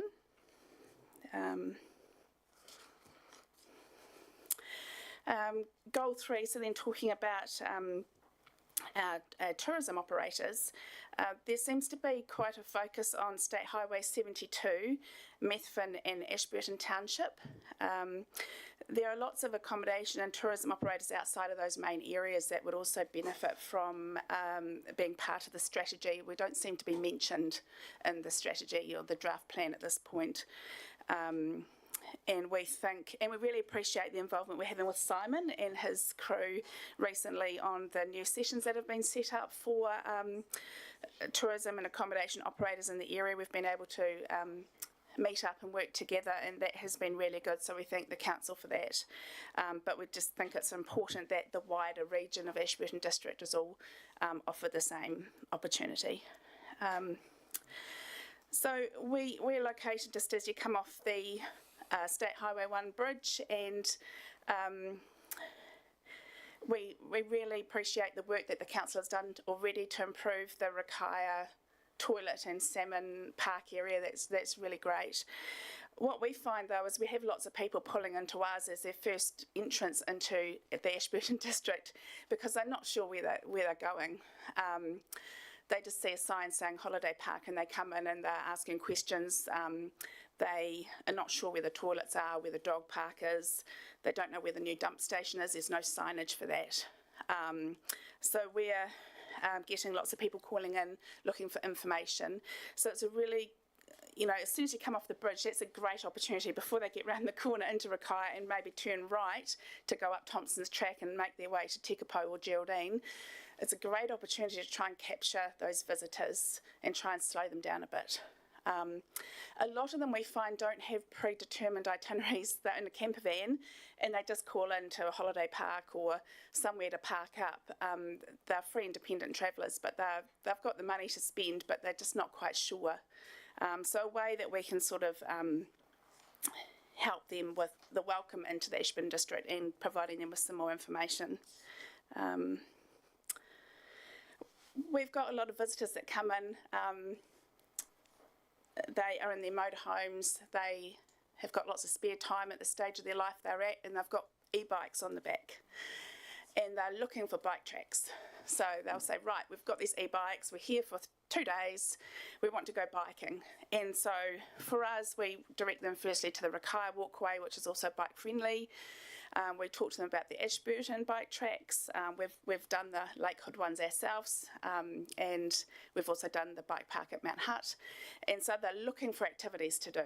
They're at the stage of their life they love taking off on their e-bikes, and we just think there's a real opportunity there. Cycle tourism, the most recent research I could find was done in 2021. There just seems to be a huge growth in cycle trails and the use of e-bikes. I think this dovetails nicely into the whole strategy around wellbeing for our community as well as the financial economic rewards. There was $1 million benefit resulting from trail users in the research they did, which was around wellbeing, mental health and physical fitness, which I think works perfectly with what we're trying to achieve as a community as well for our people. It also has a low carbon footprint for tourism, which we're all trying to, I know our key objectives in that industry is that we need to be working towards that. And also an economic contribution of $950 million for that year ending 2021, directly from the cycle trails. So we're just really keen to work with the group to explore that idea further. And it could also help benefit the various operators of accommodation, cafes, bike servicing places along the way, and then we could cross-sell over to the hot pools, Mount Hutt, Staveley Ice Rink, various opportunities there, and it also helps smooth out seasonality. At the moment, when we're really busy at the park, we can have 500 people there for a day, and then the next day it's dead. Your people go home after the weekend and it's quiet. So what we've found with bikers is that they tend to like coming when it's quiet or when it's off-peak season. They're not so concerned about leaving it just to the long weekend. So it's a way to smooth out that seasonality to help support all the businesses in the region as well. And of course they want to visit vineyards, cafes and brewery stops on their cycle tours as well. So there's a real opportunity to dovetail into that. But we just think it's worth exploring further. And that's all we had. Great, thank you. Fantastic submission and very well done. So thank you. So we'll go through some questions. Councillor Brown. Thank you, Tanya. Just a question. What are the barriers? Now, you started off with, can we lower the barriers for businesses? What are you thinking? What do you see as a barrier? I think for us, the resource consent process to expand our park created a bit of a barrier because it was quite a complex process involving various departments, and it was our first time going through that process, admittedly, but it was frustrating, and we missed the boat on expanding that season because it took 5 months and then we were into our summer period, so we couldn't get out there with diggers and everything else and start turning soil. I think probably information. So when you ring the council, it's really hard to figure out who am I supposed to be dealing with on this, that and this, and where do I start? So yeah, there's quite a gap between talking to this person and then finding out who the other person is we should talk to and getting replies back, and then we'd get the answer back to the main person processing the consent, and that would just take a long time, and they would then need to go back. So it just seemed like there could be some more efficiencies in the process. So it was a really hard process, and we just want to encourage other businesses to be able to grow and not let that put them off. So perhaps some more support around that, especially when you're growing your business. Thank you. Councillor McMillan. Thank you. Good submission. I was just I had two questions, if that was okay. First of all is, I know there's a Rakaia Community Association, we had Neil Pluck in here earlier, but is there a business association, or how do you connect with sort of other tourism businesses in the district? This is where I need to confess I'm also Secretary of the Rakaia Community Association, because I like to put my hand up and help wherever I am. But in terms of business association, dealing with Simon and his team and going to those events that the council have been putting on to encourage us to work together and upskill in that area has been really good. So that's how we've met other operators in the region. For our industry. Yeah. It's Holiday Parks Association. Yeah, we're in the Holiday Parks Association, which makes up 25% of the visitor nights in New Zealand. So yeah, we're talking to them regularly. For our industry, that's probably. Yeah. But there's not really that we're aware of any business groups, and apart from BNI, that are perhaps in Ashburton like we used to have, perhaps maybe when, in Ashburton, And the other question is, how do you do your how do people know to come to you? How do you do your marketing? Is it just word of mouth? Is it because you've got that sign right there, or is it sort of, what do you rely on? For our park specifically, probably about 90% is repeat business, and they're families coming in from Christchurch, which is interesting. And Ashburton and Rolleston is at the bulk of our repeat business. Ashburton? Yeah. We get people coming from Ashburton. Yeah. Good. because mum and the kids can come on holiday and dad can go back and do irrigation and whatever, so they're getting a holiday but not having to go far away. We haven't been through the tourist peak either, so we pick up the park. Of course, yeah. So we just haven't experienced that. Yeah. That tourism peak. Yeah. But they just sort of turn up when they feel like it. Yeah. Sign or through Camper Mate or whatever. Yeah, we do a lot of, so most people book direct online with us on our website. We've got a lot of repeat business, and then we just get the camper vans that book before they come to New Zealand. So it's a real mix of marketing channels, Councillor Todd. Thank you, Mr. Chairman. I just heard you say sometimes you can have up to 500 people stay. I've never, to be fair, been past your gateway zillions of times over the years, obviously, but I'm not a fisherman or anything like that. So what's the number you can actually accommodate in your camp? 700. We can accommodate about 700, but what we're restricted to at the moment is the camping ground regulations, which were done back in 1985, which says that we need to have so many toilets and showers for each of those people, and that's why we're expanding, because we want to put new ablution blocks in, new facilities in, so that we can operate at maximum efficiency if we want to, but we don't really want to push it that far, because what the feedback is we're getting from people is they like the good old Kiwi camping holiday, but you don't want someone else right next to you. You still want a bit of space. You want the camp to feel safe. Often parents don't see their kids for 3 or 4 hours, and they're quite happy with that, and they're all out making fun with other kids, so we want to keep it that family-friendly atmosphere. We hadn't been in there until we looked at buying it, so we'd gone past it 40 odd years and hadn't been in there either. I don't feel guilty then. Yeah, so don't feel guilty. Yeah, so a big goal as part of our expansion is to get a bit more marketing visual out on the street front, which we've got a jumping pillow, we've got a heated pool, we've got mini golf, you know, having photos of those things as a visual. And that's the other thing we thought of as some sort of billboard or some sort of community sort of board as you come off the bridge to be promoting these things in our area. Yeah, not just our park. Yeah. Councillor Wilson. Thank you.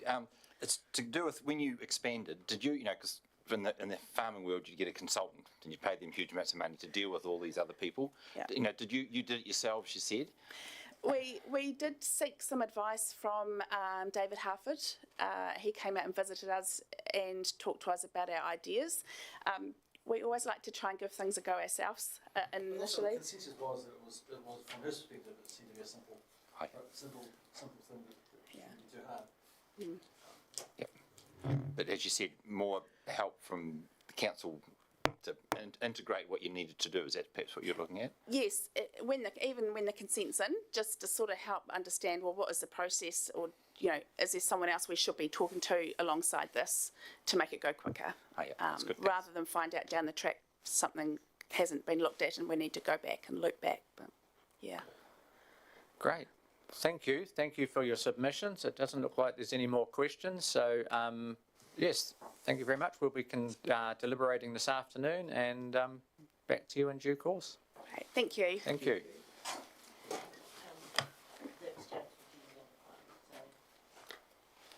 He's ready? Is he coming on or?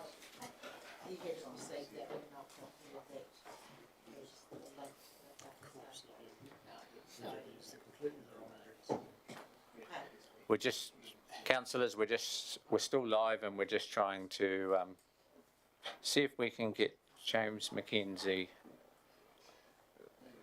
online.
You there, James? Can you hear us? Doesn't look like it.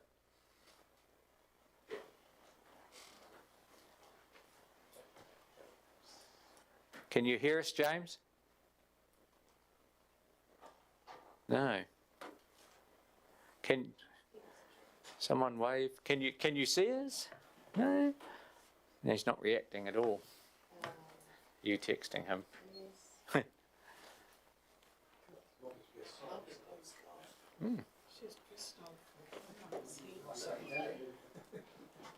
You there, James? No. Oh.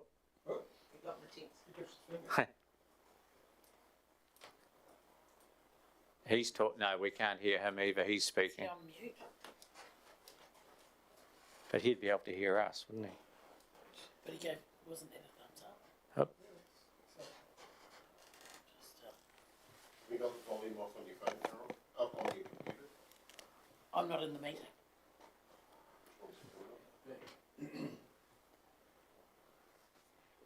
Are you there? Can you hear us, James? Oops. No. No.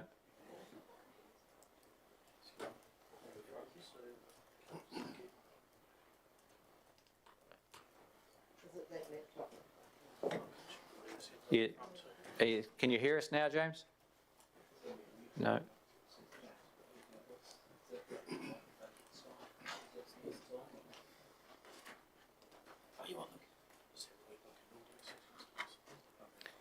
Yeah.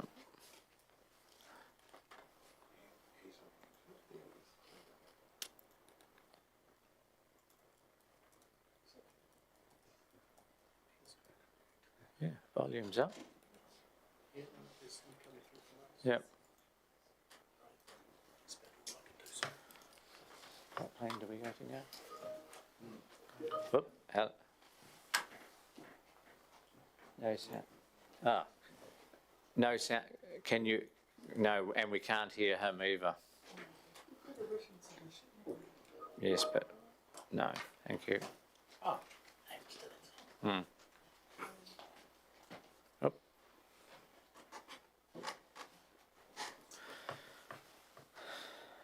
Okay, so unfortunately, it looks like we have technology problems and just might not be able to.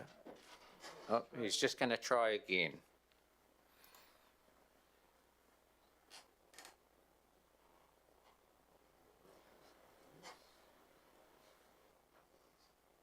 Right, can you hear me now? Yes, can you hear us? Oh, yeah, I have. Hello, welcome. Oh, thank you. Sorry about the sort of issues around the technology this afternoon. Yeah, looks like you've got a lovely blue sky day. So welcome, and we'll hand over to you, and you can just go through your submission with us. So thank you. Well, that's all right. Well, goodness, sorry, I'm a little bit unprepared because I had no inkling that this meeting was going on today. So I've just read through my submission, which was done a wee while ago now. I'm not sure what date, but nevertheless, I can see it here. It does. Thanks very much, everyone who put the time into putting that plan together. I just went through and sort of what I thought called out a couple of the areas that I thought maybe it could be potentially enhanced. The first being on question 2 around the 3 areas of focus and their associated goals. And I think they're all very admirable areas. I just wanted to make sure that there was some consideration of cultural diversity in our district, and that somehow being embedded in our goals, I think, would be really useful. It doesn't seem to be much in that space. I know that it might be something that we assume is embedded and implicit in what we do, but I think sometimes we might have to be a little bit more explicit about that so that everybody's on the journey with us. So that was my first point. Does that make sense? Yes. Great. Thank you. And secondly, I just picked up, I'm sure it may be a sort of a timing issue around the draft action plan and when it went to submission for review, public consultation, or whatever you want to call it. There was some reference to Christchurch NZ as both a partner and a source of funding and resources. And I just wanted to point out that my understanding that this relationship is ended and the plan needs to be updated to reflect that. And unfortunately, I don't have the the paper in front of me, the draft paper in front of me, but it looks like there was a page missing, at page 20, and I can't recall, but I remember there was an objective or there was some data or detail that was missing from the end, because I think some of the goals or the actions or whatever it was, the initiatives were listed, but the last one wasn't. So that one probably really needs to be somehow, maybe it was missed out in the PDF printing or whatever, I don't know when it was put online, but it was something I picked up on. Okay, so did you hear that point? Yes, we did, thank you. Fantastic. Question 4, key issues facing economic development in our district. So I've got a pretty much, an explanation there as to why I don't think it does, and I think we're missing sort of a piece there around our focus as a district, not just farming, around our obligations to move towards a carbon zero environment. We need to be thinking about this long term, and I think we should be looking to support businesses to grow sustainably, and how that looks is really important. We've got to be talking about carbon a lot more, and our economic development strategy should be helping to lead businesses, schools and residents towards a more sustainable future. So I thought that was missing. I think that's a really important thing for us to consider, and I think the focus or emphasis on farmers potentially misses a large swathe of those who also need to contribute to this direction that we're going to. I'm not a greenie, but I'm very aware that we have climate change issues. Our industry and our businesses I'm involved in directly are impacted by that. And certainly we've endorse that we do a little bit more in thinking and inclusion of that in the plan. Is that okay? Yep, great. Stand by, I've just got a call coming in. Right. I just need to go to one more point, sorry. So question 5, I've given a no. And really, it's really just to pick up on question 4. So it's the same thing. It just needs to, I think we just need to have that consideration in our economic development plan. And that was it, really, folks. Okay, thank you for that. We'll go to questions. So, councillors, does anyone have any questions there they would like answered?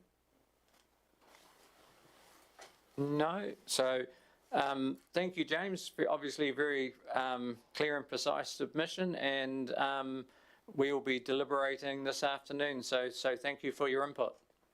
Okay, no problem. Thank you. Thank you.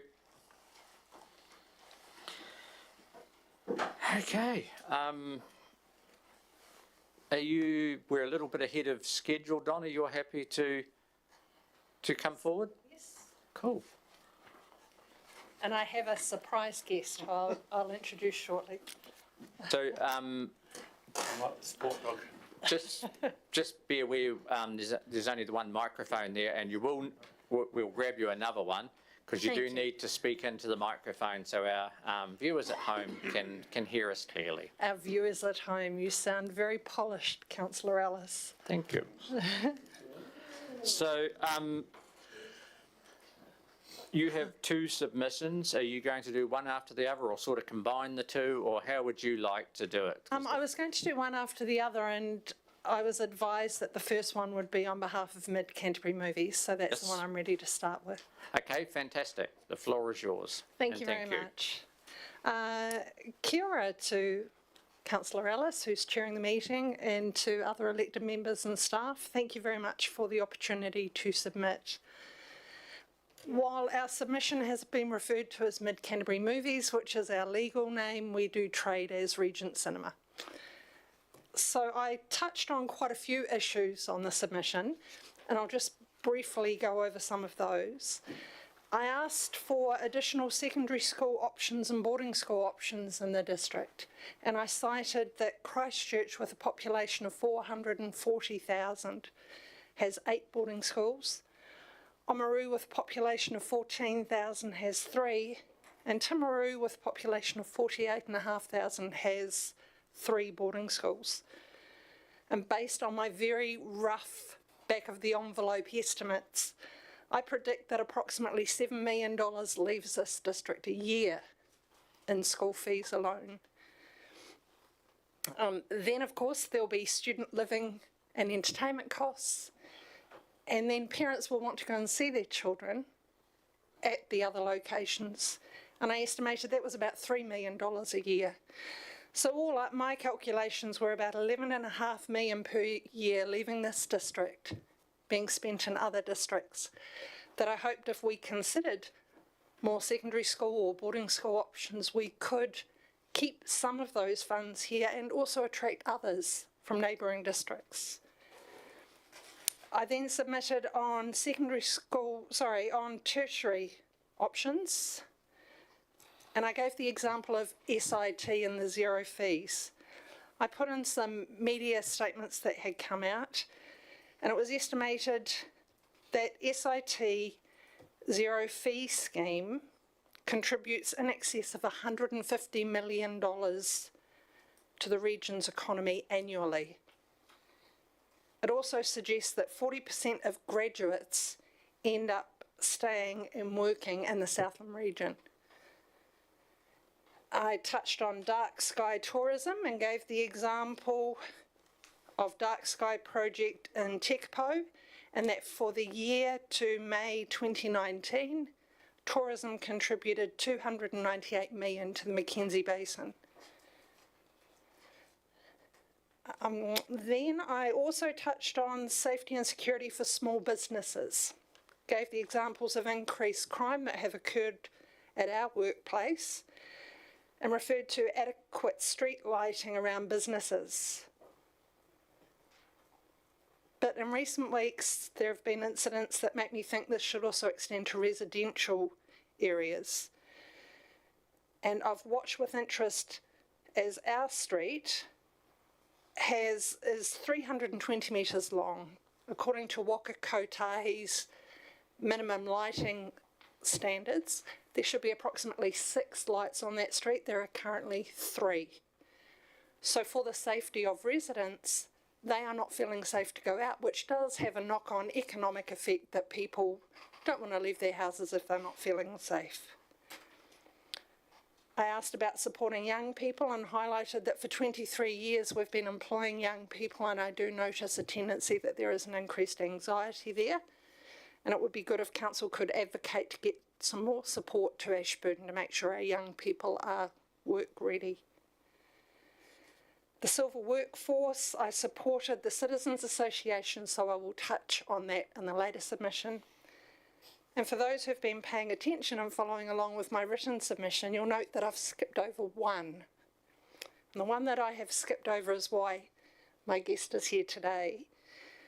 It is the movie making industry. So having had the last month of being bombarded by Barbie fans, and having just been off at the NZMPEA, the New Zealand Motion Picture Exhibitors Association conference, I have extra enthusiasm for the movie making industry. I gave the example in my submission for Adoris Lord of the Ring tours versus the Hobbiton tourist attractions.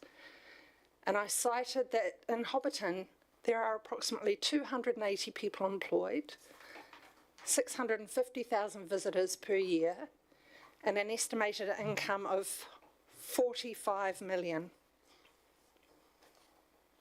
It was back in 2001 that a little movie called Snakeskin was made in our district. It was directed by a lady called Gillian Ashurst, and she selected Ashburton as the primary location for that film. It's a small New Zealand film starring a couple of lesser known newbies to the industry at the time, being Melanie Lynskey and Taika Waititi, both of whom have gone on to have stellar Hollywood careers. Not only was the district showcased as a backdrop for much of the film, it provided accommodation, entertainment, venue hires, and hosted cast and crew, all of whom benefited financially from the production. And at Regent Cinema, we supported the team by playing daily rushes for the director to see how that day's shoot had gone. My written submission refers to the Rolleston Film Studio, and that is incorrect. The actual business name is Temple Studio. And I have with me today Mr. Grant Howells, who is the director of Temple Studios, to share some more details on the positive economic benefit expected for the wider Canterbury region. Thank you. So, Temple Studios the idea for Temple Studios was developed through a friend of mine, Jordan Major, and we set about finding a place and developing a large-scale campus studio as suggested by government targets. Excuse me. During the lockdown, myself and Jordan and Development Christchurch Limited submitted on Section 71. I think Hamish was around about that time, and we submitted that film and television is a permitted activity. It means that actually we can speed up the process of filmmaking. It becomes a permitted activity anywhere. You don't need to go to council and go and get permission to do it. You just need to go and get permission to close roads and things like that. So what that was meant to do was open up the floodgates to post-COVID experiences of all of a sudden there's this massive need for new content, new product, whether that's digital or cinema. Everybody was on Netflix, everybody's on Amazon and Disney, downloading content, and they realised very quickly they used up all their content. So how do we best access all the money being spent on filmmaking? Post-COVID, studios in New Zealand were running at a 97% occupancy rate, where the rest of the world was around 80%. So it really did capture the imagination of filmmakers. Up until Amazon decided to take Lord of the Rings back to the UK after renting 5 studios in Auckland for the next 5 years. So the economics of this is, I think there's something in the region of $620 billion spent in making film per annum. New Zealand's screen production grant in 2021 was $630 million. And London, between 2015 and 2017, lost $5.5 billion worth of work because they didn't have enough studios. So there's all our advice has been, whether it's Silverlight in Wanaka or the university or us, the need for studio space and film making locations is there. With the writer's strike going on at the moment, the prediction is that actually when that's over, they're going to be in the same position. They've used all their content.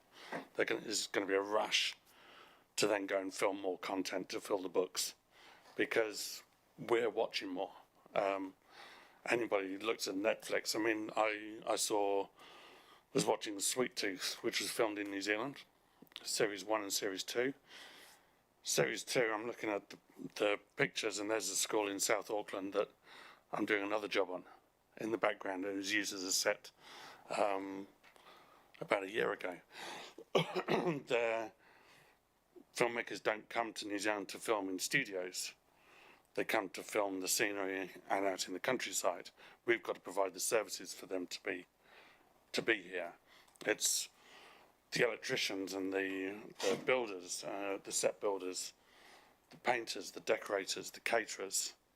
All of this is the spin-off of the studios, and we've estimated that should our campus be completed as we've designed it, It's in the region of $350 million a year of economic benefit to the region, which we can't ignore. Everybody wants a piece of it. And people love the movies. People's imaginations will probably exceed what the realism of making film is about, but people get inspired by films and film locations, so it's a good opportunity to invest in that and put a process in place that allows you to grab those opportunities with both hands when they come along. And as Auckland have proven, when they come along, you've got to act quickly, otherwise they'll go somewhere else. We're competing with the UK, Hungary, Norway, Australia for that same piece of the pie. We've got to make them as welcome as we can. Thank you. So just regarding that, I have a question for you. What do you think ADC can do so that we can increase our size of the slice of the pie, if you like, for our district? So right now,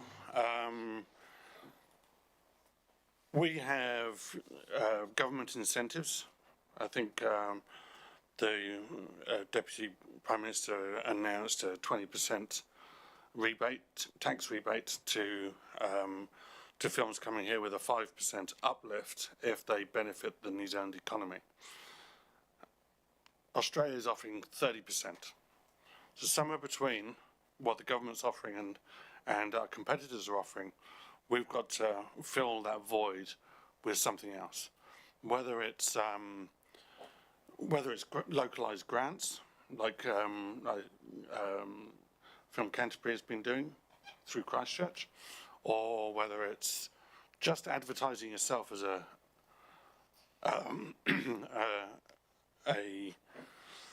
hospitable place to come and film, where you'll pull out the stops. You won't fill them with red tape, and you will help them in any way they can. Filmmakers like coming to New Zealand. They see it as a safe place to come, and they see it as a place where the electricians, the builders, the set builders, they all just get stuck in and muck in. So they don't have downtime at 5 o'clock, I'm off to the pub. They just carry on going. So they get much more economic benefit by coming here. We've just got to advertise that. And digital content's everywhere. You know, like I said, Facebook spend $1 billion on digital content alone, which is more than our growth fund. If Ashburton can get, and the district can get into opening its doors for business, you know, the strike's not going to be there forever. Come stay in Ashburton and film. If we can get our studios up and running, then it actually gives us the ability for them not to have to then take all their filming away for post-production. They can do everything in the South Island. And the same with Wanaka. Cool. So can I just cite the example of the Lord of the Rings movies when they were made and when they were shot up in Adoris? There was someone on the ground locally who was obviously helping the team, who was able to say, here are the hut holders who own properties up here. These are the people we'll talk to provide accommodation for the wider cast. So having expertise here within the district who are available and contactable by the studios or by the film production team is really helpful.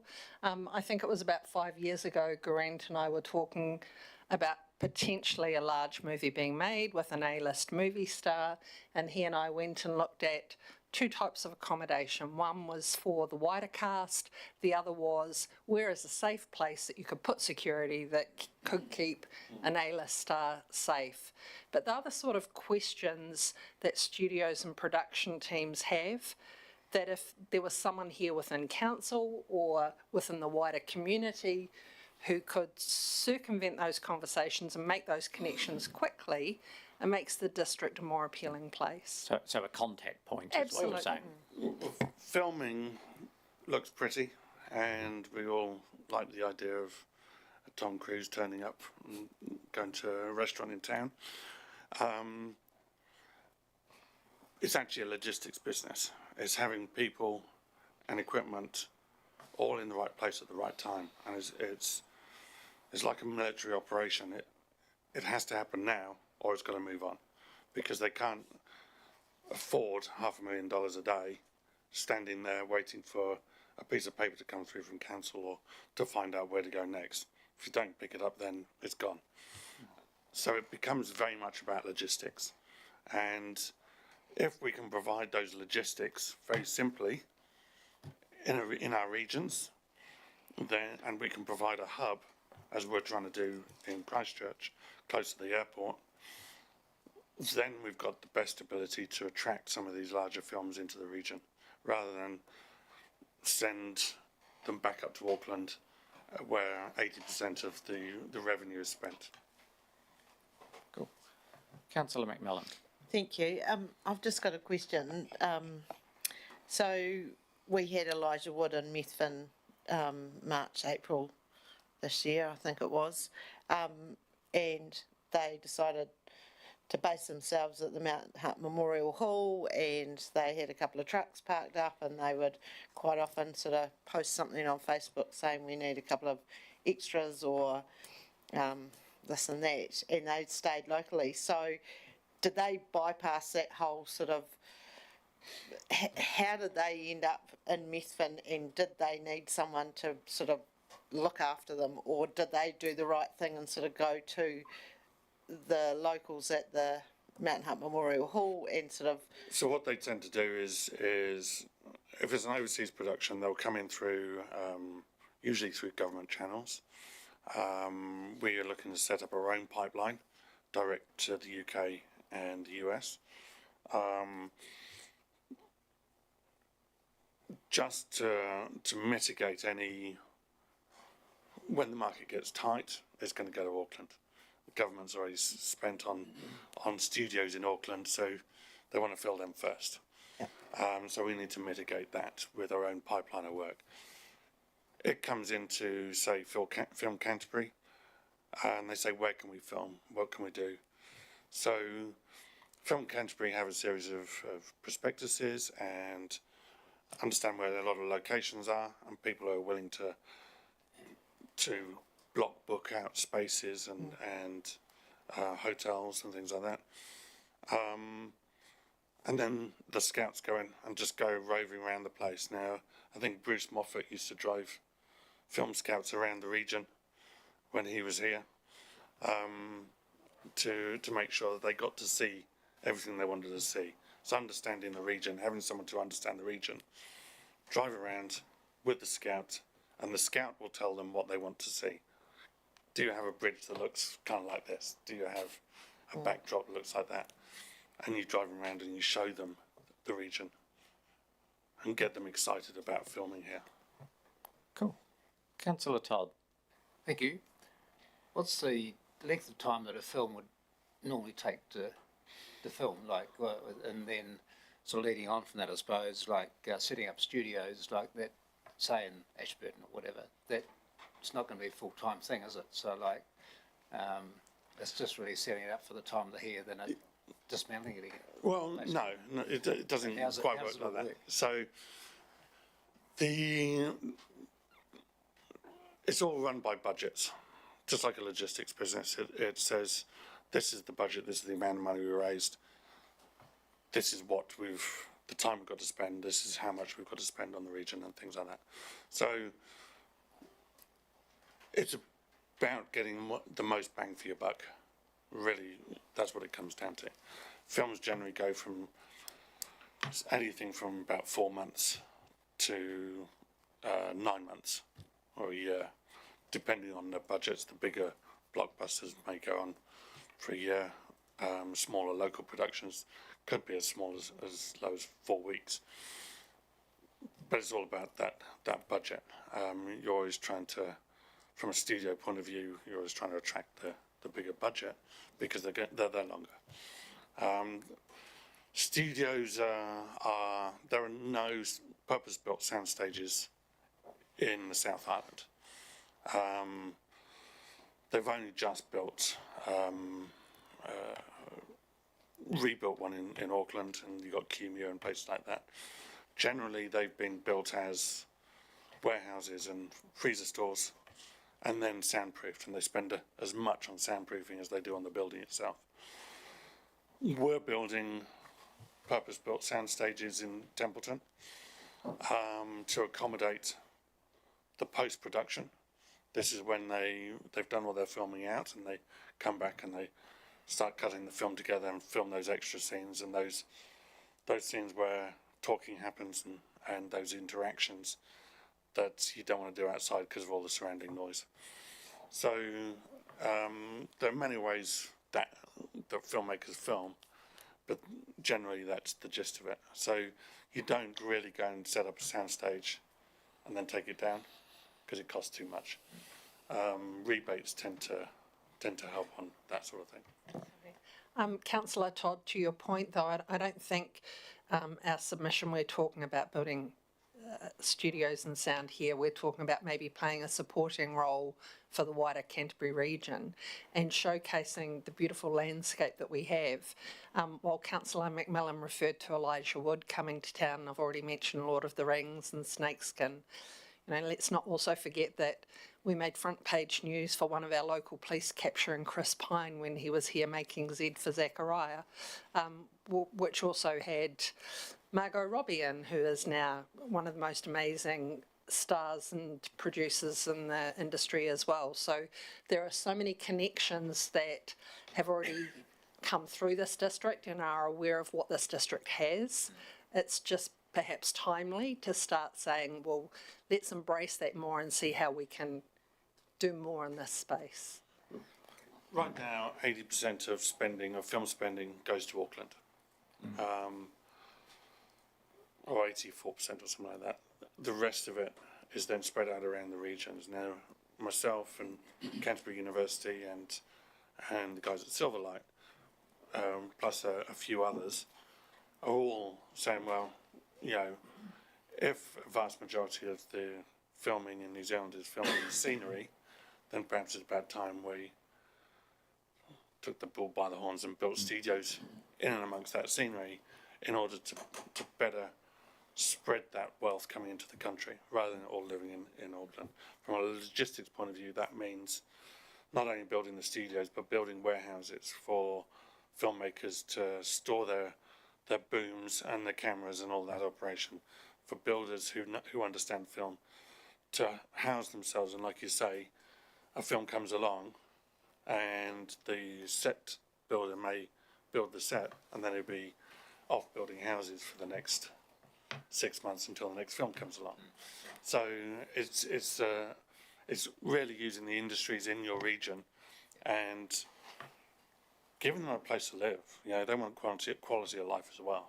You know, they don't want to be sitting there on the bones of their bum whilst they wait for the next film to come along. So they need that economics in order to give them the opportunity to then do what they love doing, which is making film.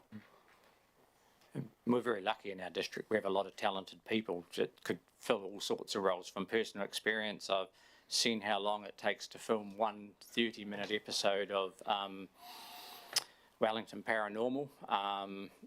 8 days, at times 100 people there to make one. Well, it's not 30 minutes by the time you put the ads in. It's about 20 odd minutes of television. It's a lot of money involved and a lot of people. Councillor Hooper. And you've got to put yourself forward to get those productions coming in. Then, otherwise they'll go to one of another 1,000 places. Exactly. Councillor Hooper. Thank you, Mr. Chairman. I just wanted to cut away from the movies, excuse the pun. What part, Donna, talking about schools, do you see ADC playing in attracting boarding schools or tertiary schools to Mid-Canterbury? Well, I found it interesting that one of the other submitters referred to the reputation of one of our secondary schools, which was unfortunate because you and I went to that secondary school. Look at that. As did others. But what role do I see? I see council perhaps advocating. Mind you, I was surprised when the Christian school firstly opened, because that was never on my radar as a resident of the district. And then I was even more surprised when they chose to go into the secondary space. I think that's a positive thing because it is giving options at the moment, whereas previously anyone who didn't want to go to the largest school in the district would end up catching a bus and going up to Methven. So to answer your question in short, I think an advocacy role, but equally when I read about SIT and I read about the flow of pupils who become familiar with a district and choose to stay and start their work career there, I thought about a university such as Lincoln might like to have an outreach program, or Massey might say we'd like to have a presence in the South Island, and Ashburton has some real strength in the agricultural area, and so maybe agricultural education might be a pathway as well. But really we're talking about pathways from secondary through to tertiary through to employment, and there does seem to be a gap there. I also look at envy that places smaller than us have boarding school options and we do not. So I don't have the answer, sorry, Councillor Hooper, but I think advocacy might be a good place to start. Okay, so thank you for your first submission, and thank you for your input. I think film industry, everyone gets a little bit excited, and it'd be a great thing to see some more in our district. So thank you for that. And now for the Ashburton Citizens Association. Do you like to stay? So thank you again on behalf of the Ashburton Citizens Association. Thank you for the opportunity to submit. While the Citizens Association supports the overall direction of the 2023 to 33 draft economic development strategy, we did have some additional comments. One was in regards to bilingual signage, and the association asked that the council take a leadership role in Te Wiki o Te Reo Māori, so Māori Language Week, and support Josiah Claydon-Wade's request to increase and accelerate usage of Te Reo Māori into Ashburton District Council narratives, including media releases, plans, strategies, reports and signage. Regarding events, while the association supports events, our written submission touched on how feedback is gathered and some health and safety concerns raised by one of our members who attended the Glow in the Park event. The silver workforce. So National Party leader Christopher Luxon is quoted as wanting Kiwis to have more babies to pay for the ageing population. However, that will be a long-term solution, and I suggest 17 to 20 years. So the Citizens Association request in the meantime that Ashburton District Council develop objectives around the silver workforce. And firstly, one correction in my submission, I wrote that an 84-year-old was driving a digger. In fact, this gentleman is a sprightly 81-year-old.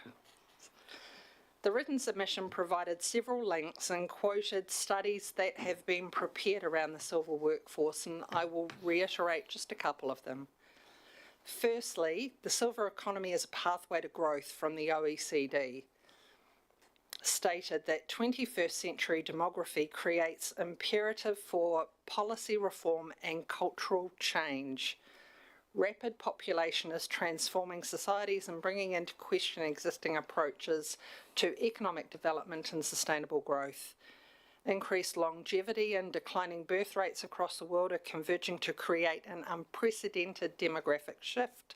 And by 2025, there will be more people over 65 than under 14. I'm going to repeat that because that's really important. By 25, there will be more people over 60 than under 14. As a consequence, the over 65 to working age population ratio is also increasing. And globally, the proportion of people over 65 years old was 10% in 2012, but is expected to jump to 22% by 2050. In OECD countries, the ratio is projected to increase on average from 23% in 2011 to 35% in 2030. And these proportions are, put very simply, fiscally unsustainable. And then just one quote from the life expectancy by country from the Worldometer. In 2020, the life expectancy at birth for both sexes combined was 73.2 years, with females having a life expectancy of 75.6. The life expectancy for New Zealand in 2023 is 82.8 years. So the Citizens Association members observe that some Ashburton District residents who end their employment at 65 are not completely ready to end their community engagement and instead step into volunteering roles. And while this is wonderful for the charities who are benefiting from their wisdom and assistance and satisfies many individuals' desire to stay connected to a workplace environment, it does not offer remuneration. And as we've seen the rapidly rising cost of living data, households need to increase income just to tread water. So happy to answer any questions. So thank you once again. Questions, councillors? No? They've all read the submission and absorbed it, and so thank you. Thank you very much. And Michael Caine's 85. Oh, and I've just been told Michael Caine is 85 and still working as an actor. there you go. There you go. No, Thank you. Thank you. Are we staying live? What are we going to have a quick 2-minute break just while we get organised? Yeah, we're just going to have a quick break while we get ourselves organised to move into deliberation. So if you need a drink top up or a toilet stop.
stopped blinking. Councillor Ellis. Okay, councillors, welcome back. I'm going to hand the floor over to our very willing and able and capable staff down there, and they are going to take us through the submissions that we have received. So Simon, yeah, and just make sure you use the microphones clearly, please, so all those people listening in can follow what's happening. So, Emily, Simon, the floor is yours. Yeah, so basically the plan for this now is really to just go through the summary of submissions. I've got a very basic presentation, sorry, there, which just takes you through so that's quite clear if you want to make any changes where you're making them, and if you are. So if you want to start on page 3, has sort of got the overview of the feedback that we received, and that you can see there that almost all agreed with the goals. There's a few that didn't. And then on to page 4 is the comments that we received around it.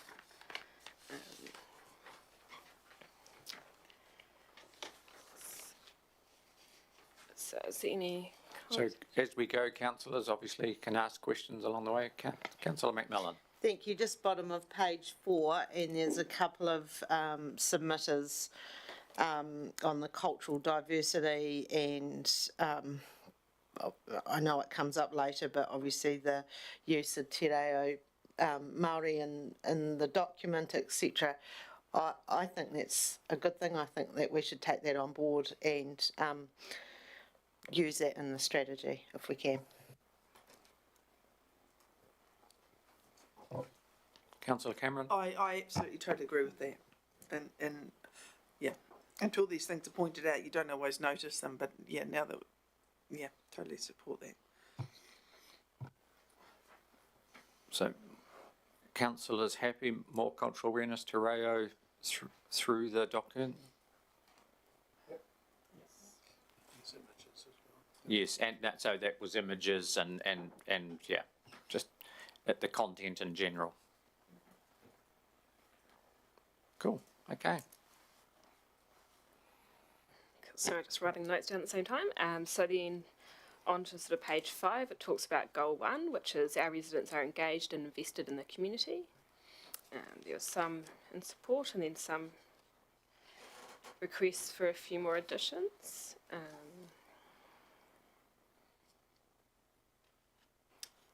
Comment if that's right. Oh, sorry, Councillor McMillan. Thank you. I've just got a comment on Kate White's submission through connecting. I quite like the idea of that word connected in that goal. I may be the only one, but just connected, engaged and invested in our community. I just thought that made sense.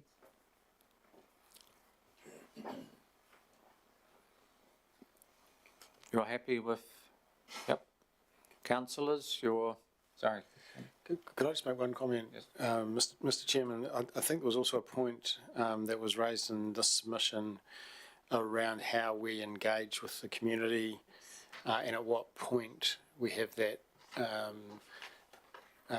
that involvement, and it's that dilemma that we've talked about previously here around approaching the community with a subject matter and a blank bit of paper compared to doing some thinking and some work and then having something to discuss with the community. So there's no right or wrong, and there's a continual ebb and flow around a range of policies and strategies and things that we consult on. A really deep participatory process requires quite a significant resource that we don't probably have at the moment.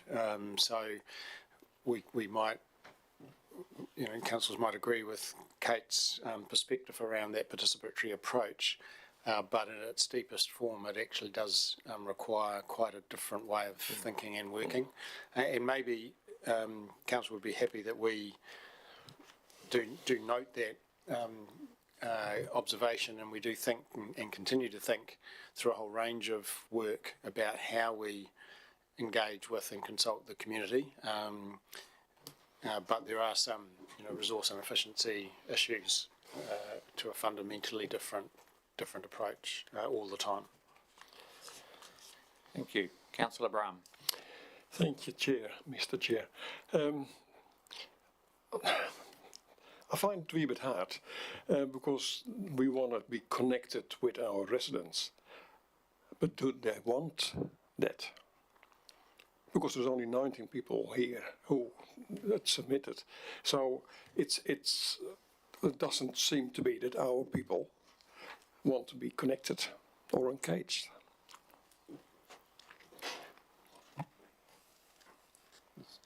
I was going to comment on the same thing.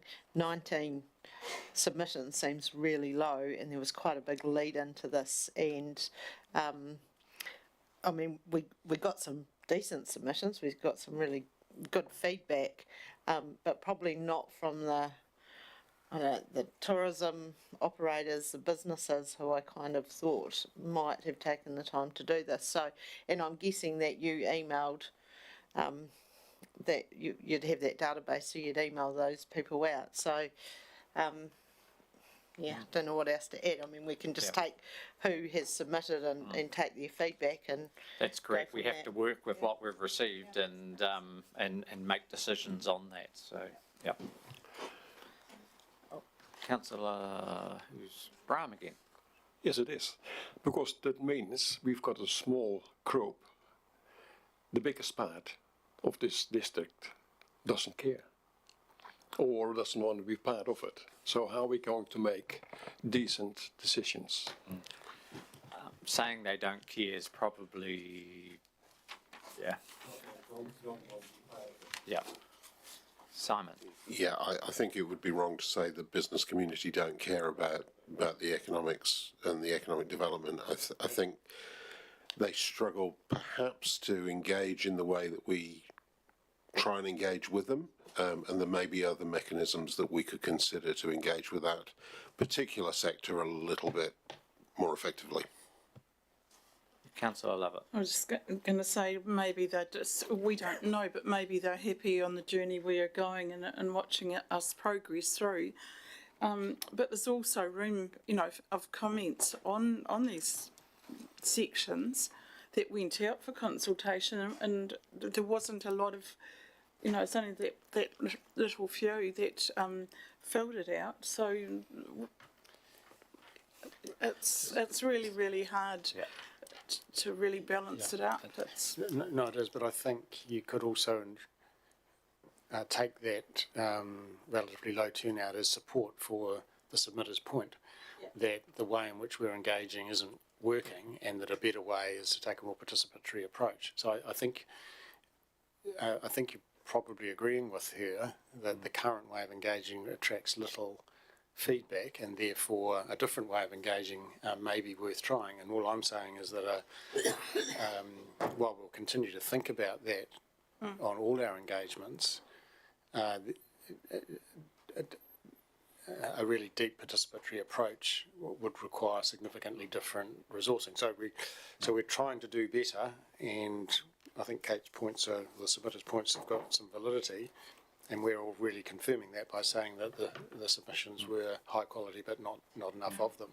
Yeah. And this is a discussion that I remember having 12 years ago around the council table as well, just trying to get more participation in our consultation process. And so maybe it is time for a rethink of the traditional way we've done it and look for something new, but I don't know that there is a magic answer that will encompass everything. Councillor Hooper. Thank you. I really like Kate's idea of talking to small business accountants and seeing what their perspective is, on what's hurdles and top of mind for small businesses.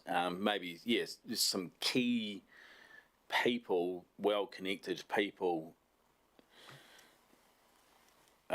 is a bit of an answer, and they maybe come up with better topics that fire up some more submissions. But I thought that was a really good idea. Without digging into people's private business, they could generalise and say, well, this is the struggles that they're facing generally in Ashburton at the moment. I thought that was good. Thank you. Councillor Todd. Thank you, Mr. Chairman. I think sometimes you probably need to personally invite people to submit, you know, and virtually ring them up. So we want to hear from you, you know, because quite often we all read stuff in the paper or whatever about submissions, but we never get round to doing it. But I think they have that personal. I know it's going to be a bit of work for council staff to get a hold of some of these people, but you know, if we actually phone them and say we want to hear from you, it might make a difference. Thank you. Councillor Cameron. I think we didn't have a lot of submissions. I probably agree, but I think the submissions we had were high quality. Yes. And we've got business, we've got tourism, we've got education, we've got citizens association, we've got the whole the whole range across this the strategy impact. So I think we've got enough, definitely got enough to work with in our own experiences. So I think they're fine. I mean, I personally feel comfortable with what we've had. Thank you. Councillor. Can I talk about Kate's submission, which is the first one? Yes. She talked about the welcoming communities, and Carol Johns was the first one. Beg your pardon. Talk about Kate. She talked about the welcoming communities and getting somebody employed, which we discussed, and whether we can get a full type. We haven't been able to find anybody, and the mayor mentioned, what would be better to. So we're going to go back and have a look at that. We talked about the platform, which she said keep learning, and I think, Simon, you probably knew about that, and that might be something we can work towards. And she also talked about Maori and Te Reo and language incorporated in the plan, and I think we'll take that on board. The other thing that can I go back to Carol Johns while I've got the light? Carol Johns talked about events, primarily. It was events, and so we're gonna work through this folder. We're going to go through the questions. Let's do it in order, otherwise I think we're going to jump from get a bit lost. Thank you. Yeah, Councillor Wilson. Thank you. If we're talking about engaging and investing, I feel that the people in Mid-Canterbury are engaged, are invested in the community, but perhaps the connection between different groups is not as strong as it could be. And perhaps you heard some of the submitters talk about business groups or tourism groups getting in, and perhaps that's where the weakness is. We have very strong community, public good service, social, well-being sort of organisations, and that's quite connected through Community House. But a lot of the other ones, there's a bit of a disconnect, especially in the business world or in the, as I said, the tourism world, as them all getting together with a Mid-Canterbury focus. So that's where individuals were submitting by themselves, but it's very hard to submit with an industry view by yourself without others to support you, to tell you that you're right or you're wrong, so that you get a good outcome. Okay. Thank you for your input. So, page 4, and Simon, are you got a... Just on that, I think, and Rian and Tanya touched on where they've been engaged in that tourism, so we are pulling the tourism sector together because we have a tourism person now who's got the time, and that's part of their role to do. There was another, can't see it completely to hand now, but there was a network. Mark Doyle makes the comment about supporting other sectors as well, but that takes time and resource, and we don't have that. The response we've had is trying to encourage those kind of sector groups or industry groups or Chamber of Commerce to come into the district, but it's unclear as to what extent that's going to occur as we sit here today. Councillor Cameron. Just in response to the officer's comment on that, Tanya and Rion Hume from the Rakai Holiday Park talked about a advisory type group, didn't they? Like a business group. Would that be an opportunity for other sectors, to participate? Yeah, so again, we have a tourism advisory group that's got leaders from the sector, and they're keen to play a role in that.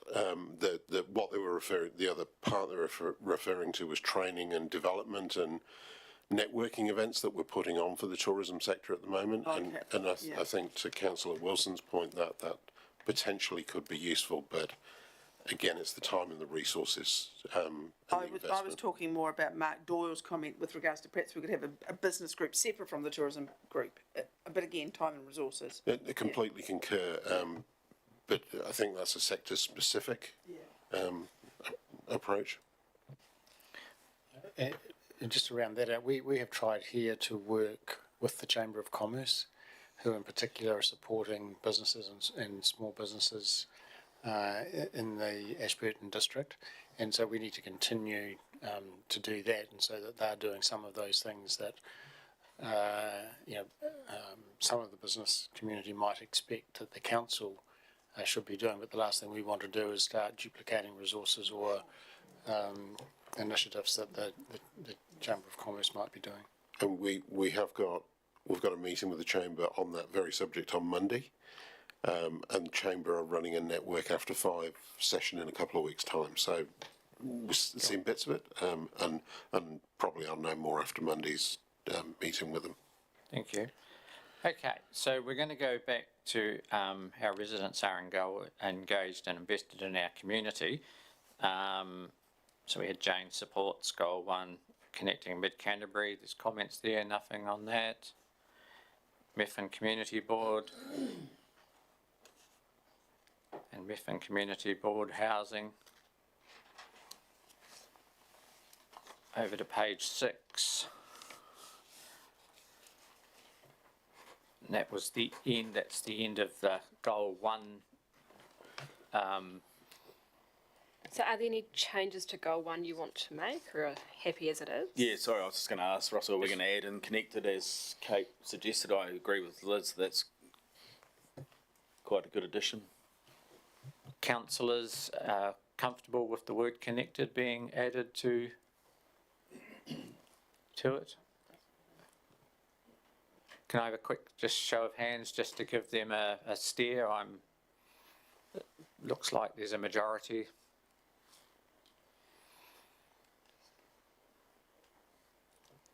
Thank you. So we'll move to Goal 2. Can I just, sorry, yes. Sorry, go back. Just on the Methven Community Board, it says notes the requirement for community input is not included and recommends consultation with the community be built into Goal 1. Kind of a shame that we didn't have Calvin here to speak to it, but he couldn't make it. I'm just wondering if that should be considered.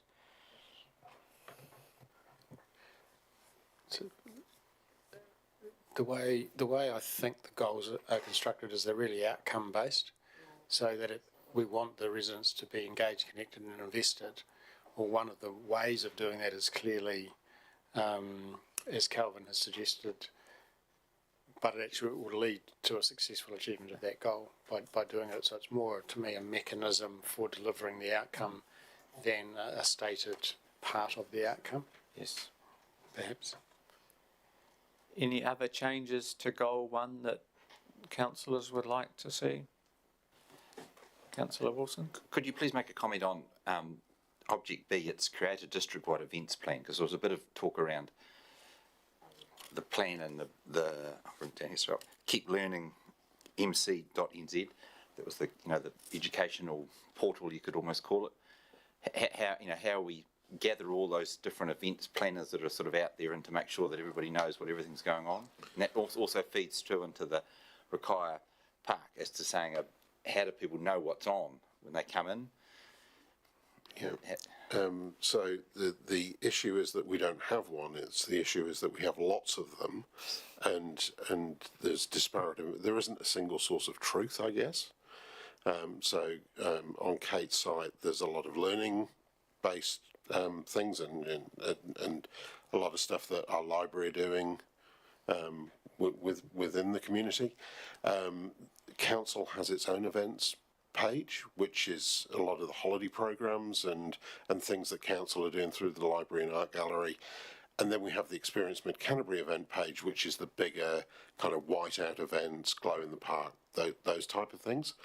And so if you're a resident or somebody who's coming to visit Ashburton, it's really not clear where to go to find the information. And I think what we're trying to do with this goal is to try and find a way to synthesize all of this information so that if you're the end user trying to find the information, it's really apparent and easy source that information and then be able to engage in the various events that go on. And I think if you amalgamate what's on all of them, it's, you know, we've got an awful lot of stuff as a region going on a weekly basis. It's really cool, but I think that the challenge is a lot of residents and visitors don't know where to go and find that.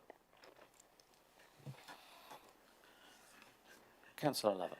Just going to ask, are they all interconnected on their Facebook page or on our website? Because it would be good to have it there to see. Kate's got a Pacific site for events for the public, and that keeps them connected, I guess, in our website and things we do, and it's that big circle. Yeah, Is it possible? The having some interconnectivity or a single source of truth would be awesome for the district, but at the moment, as I say, it's all on disparate websites that don't talk to each other. Okay, because it would be good for the new building on a big television screen if we could put all that stuff and events happening on every day onto that in the future. It would be, you know, you'd get the public coming in and to look at it and stuff. That would be really wonderful. Yes, I think the council stated vision for the new building is to have information kiosks very near to the main entrance with a raft of community information available to people that come into the building. It could include events alongside a whole host of other pieces of information. So we are still working for that to be part of the new library building. Cool. Councillor Cameron. We have on the homepage on the ADC website, we have what's on, which obviously goes to the big events. Can people, external people like e.g. Carol Johns, if she's running a Santa parade, do you put that on that if she lets you know? Yep. Yeah. So the council site tends to be more council events and yes. and the EA. So you've got a hospice thing on there networks now. and things. Yeah. Yeah. The so what staff do, and Sarah Davidson in particular, with the bigger events, will pick them up and put them onto the Experience Mid-Canterbury site, which is probably got the biggest reach. That's what we're linking through to from the website. Yeah. So we pick them up as we know about them, but of course if we don't know about them, we don't know. Well, that's obviously something that we need to strengthen, perhaps that somehow. There, I have one more question. Yeah, a couple of 3 years ago, I mentioned that the Ashburton Citizens Association are doing the what's on in town. You know, I'm talking in response to the connectiveness issue of strategy 1, you know, connecting our community. And they talked about the clubs, and they're doing this list of all the clubs and they produced this pamphlet that's around the town, and it's great. And we were talking a few years ago about putting that information on the website so newcomers to town can know where to go to play bridge or know where to go to join the netball team or whatever. I can't see that on the front page, like a link to, I mean, understand it. It's not going to be there. It's going to be a link or a hyperlink or whatever. And we did discuss that prior to you, Simon, but that's not there. It is there. Where is that, please?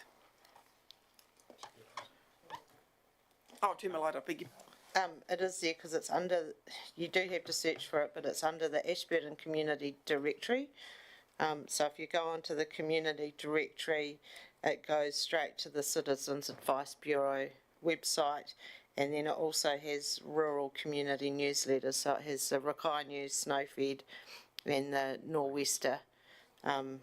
So it is on there. I was going to make a quick comment about the events page and just saying they're asking people to volunteer their information. So if people don't know that they can put events on that website, then it's you're not going to get as many people. But yeah, if you do a bit of a digging around, you can find that community directory. So I'm looking at this site here.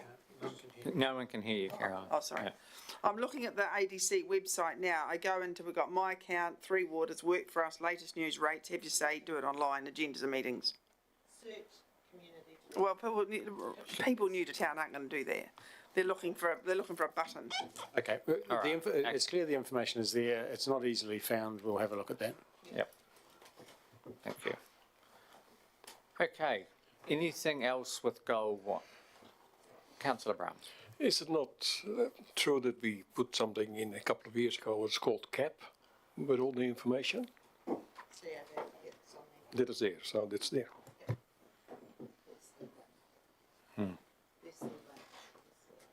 Yep. Cool. Okay, we'll move on to goal 2. Apologies, the mayor's had to leave for another meeting, so okay. So we're on page 6. Just gonna go through them and push your lights on if you have any questions. You happy if I just run through them like that? Okay, so we have Jane, noted, Ed Eason, Methven Community Board. And that was the goal 2 ones. Anything there that councillors would like to comment on, suggest? Councillor Hooper? Yeah, I just wanted to pick up on Tanya's comment about some sort of disconnect around consents and that. Is there anything that we can do, or, you know, they felt like they went so far with one person, then went to another one, but they were late getting back to them, or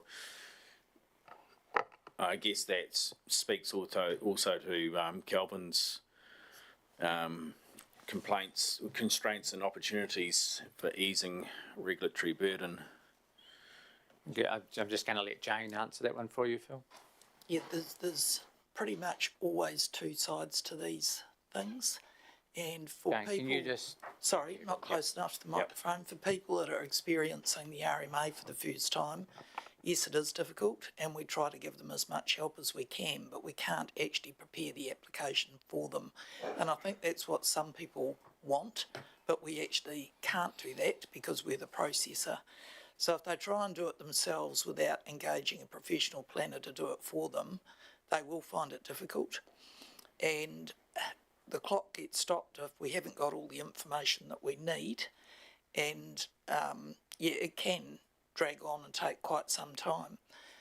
Are there problems with the regulatory area? I don't believe there are. I think we're actually really good. Are we perfect? Hell no, we're not. And sometimes we take longer than what we would like, but bearing in mind we've got small teams with, for the last 2 years, has been a consistently high workload. And on top of that, you're often getting applications that do require a lot of going backwards and forwards because you haven't got everything that you need to process it. Do I think there's some sort of a need to work your way through that? I don't, because it's a small council. In big councils, I think you probably do. But in smaller councils like ours, we always make sure that the person gets set up with all the right people that they've got to talk to within the council. So I hear what they're saying.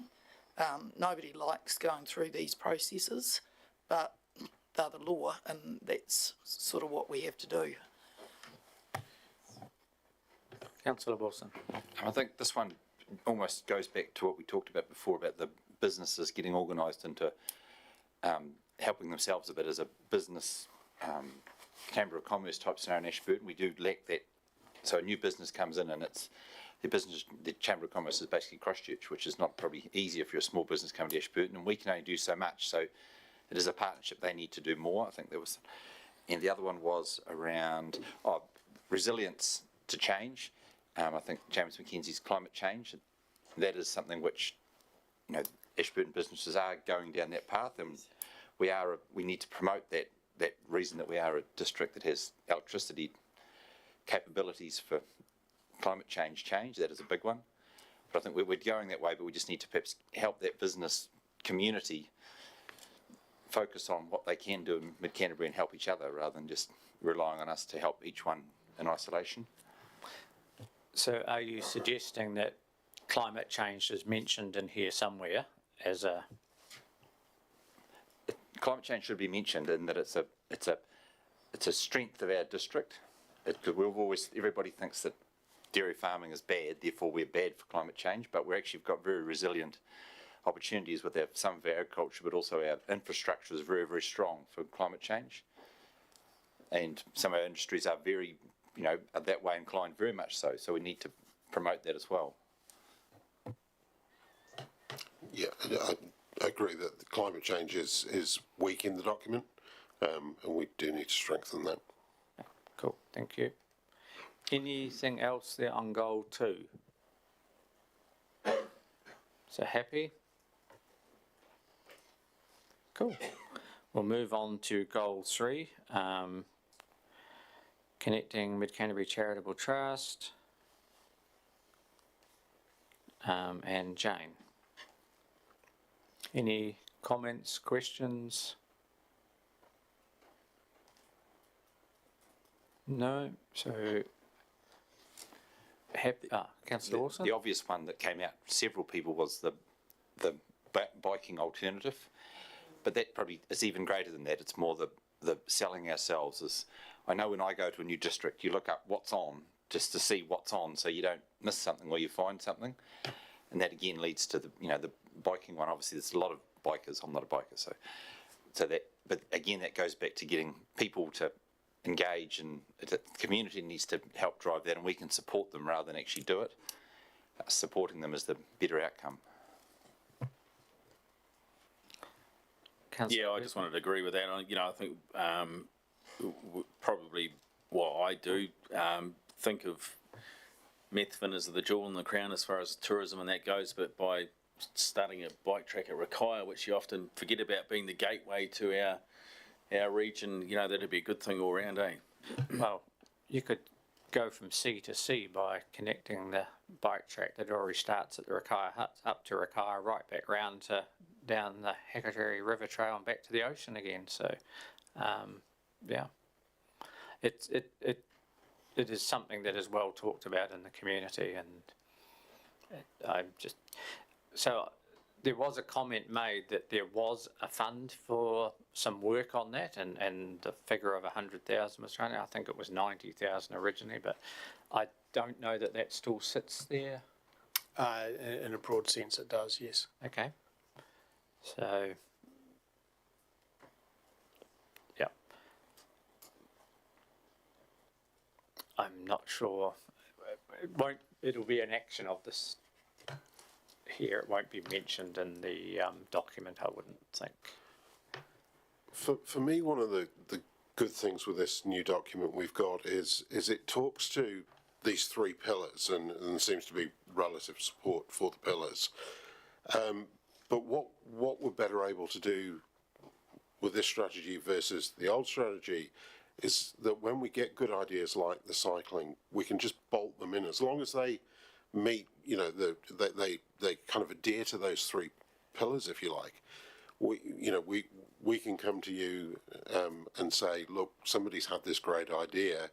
Can we include it into the activity plan? And the activity plan can be much more of a live document than a static document that we set all the tasks 10 years out and then try and shoehorn them in as the economy changes. Cool. So, any more comments around goal 3? I've just got a comment here. Like Jane's, they're wanting things for the kids to do, skate parks and that, and like with the bike tracks. I think people don't realise councils as an enabler and a conduit between people. We're not the actual doers and funding all this, and it's not really our core business, is it? So I just wonder whether that level of understanding is, where the connectors and things, but not physically throwing money left, right and centre at this. We point them into grants and loans and need the public involved or investors involved. Yeah, and I think it's a combination, Mr. Chairman. We do own the A Networks Centre, which has a range of facilities for families' activities, and we're doing that ourselves. But we might well expect different parties in the private sector to provide other entertainment. So I think it is a combination. And the way that I read a submission like this one is that the suggestion is that there's not enough of those things to her liking, And so she's saying, please do more of it. And so it could be us doing it, it could be us advocating for it, it could be us saying that's not us, and the private sector needs to respond to the need. Councillor McMillan. Thank you. I think this is a good goal, and I mean we haven't had a lot of feedback on changing it, but and I think we've sort of seen in the district lately there's been a whole lot of sort of new ventures or new activities that are attracting a lot of people into the district, and I suppose and we had Mark speak about, you know, how does he connect with council if he's got an idea or something like that. His wasn't sort of down the recreation line, but I think, you know, a phone call to the mayor or the CE, or come into a councillor chat session, or go to you, Simon. I think sort of just saying yes, we're kind of council's open for business and open for ideas is really important as well. Thank you. Councillor Machel.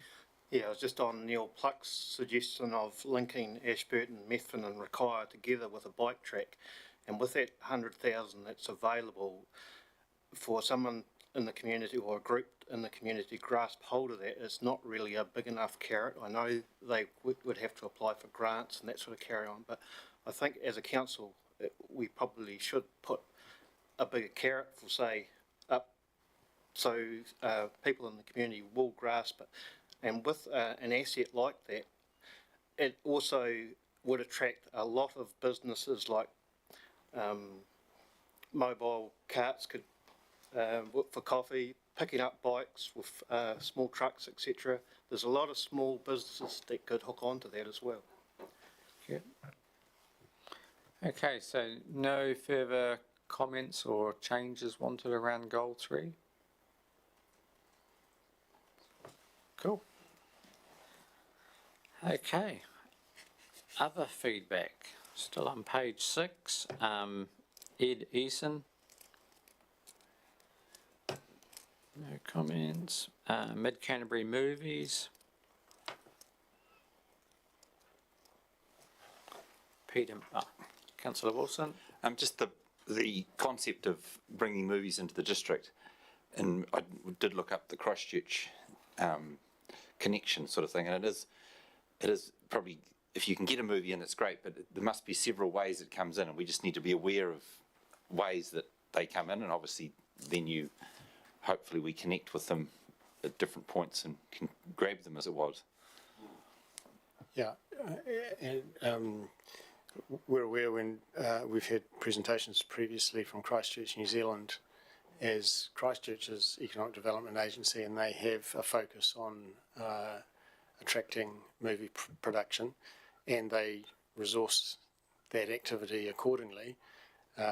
If Council has a view that would be a positive thing to do for Mid Canterbury and Ashburton, then we would need to think seriously about how we would best grab those opportunities, because Christchurch, New Zealand has quite a focus and a resource dedicated to trying to attract and make that experience the best it can be for movie makers. Councillor Cameron. I note that Donna, from Mid Canterbury Movies Limited, recommended that perhaps we could consider a fourth goal: a district seeks to identify new opportunities. I mean, that seems very reasonable to me. What is the view on that from everybody? What's your view on that through the chair? My view would be we're already doing that through the doing business here. Okay. So, part of what we want to do is attract new businesses here, and we do wrap around the larger scale businesses coming to the district. I guess the weakness we do have is we don't have the resourcing for those smaller businesses. So that would have to come to the long-term plan if we wanted that. So what goal would that be under, through the chair, Simon? Would that be under, well, I suppose, invested in our community, or innovative and resilient to change? Any of those, I suppose. Yep. Be another under that already. Do we need to put that out as a sort of a bullet point or something? So under the second goal, number D, or letter D, businesses are well supported when establishing themselves in the district.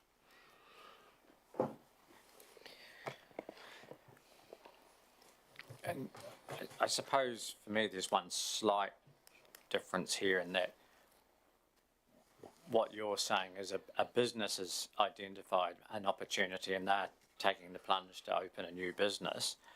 What this is saying is council identifies the opportunity and then maybe tries to help facilitate to fill that with somebody. And that there's just a subtle difference between the two. Absolutely, and so if council wish to have a specific fourth goal about seeking to identify new opportunities, we will be having a resourcing conversation with you, because that's a whole work approach that we don't currently aren't currently able to do. It's not necessarily business opportunities, because Simon's already doing some of that work by trying to find those educational, opportunities in the district, because it's not specific to necessarily business.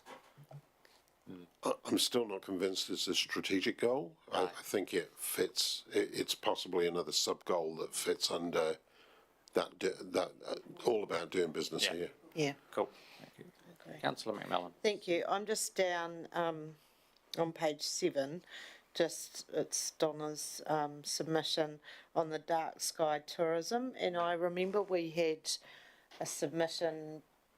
Was it from Mount Somers and sort of Lake Camp Clearwater area about the dark sky, and I was just wondering, how did that go anywhere? Did anything happen with that? Donna's mentioned Methven. Methven are currently trying to light up Methven, so I don't think that is going to work for dark sky. But I think Mount Somers, or especially Lake Camp Clearwater, could be a good idea. Yeah, I think it's a really laudable idea, and we did have a really good look at the Mackenzie experience around their dark sky status, and after many decades of living with the Mount John Observatory, they did finally achieve dark sky status, I think, 30, 40 years after they had been looking at the sky in conjunction with the observatory. And there's no question that when they got that status, I think it was around 2012, that was when Mackenzie tourism went through the roof. So it was a very direct correlation between the dark sky reserve status and an explosion in their tourism offerings. We have done a little bit of thinking about it, Jane, haven't we? We know this. Just before Jane answers in more detail, I do remember that at the same time as the Mount Somers community was expressing an interest in exploring what that meant, we also had submissions from Mount Somers about improving the street lighting, because it was a bit dark walking from one part of the town to another. So there's a very hard thing to get a single community to grab hold of, and as I say, that was the Mount John Observatory in and around Tekapo that was the catalyst, and even then it took decades before they got the energy to have that dark sky status. But Jane might have more. Yes, I was going to mention that about Mount Somers, but also with Lake Clearwater, it's a little bit tricky.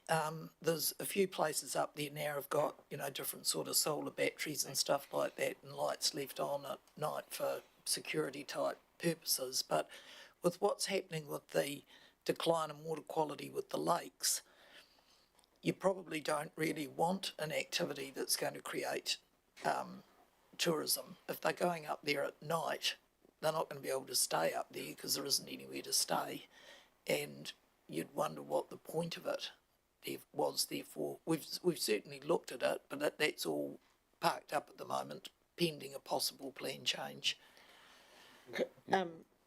Sorry, I don't know if anyone saw the article about the Canterbury Dark Sky Trail tip to generate $45 million, which was, I saw it on Stuff month or so ago, but it was Enterprise North Canterbury, looking at Oxford being a dark sky and then having a sort of a trail that went through mid-Canterbury and down to Tekapo. So I can share the article, but I don't know if anyone's been, I mean, they're talking about it, but whether that would tie in.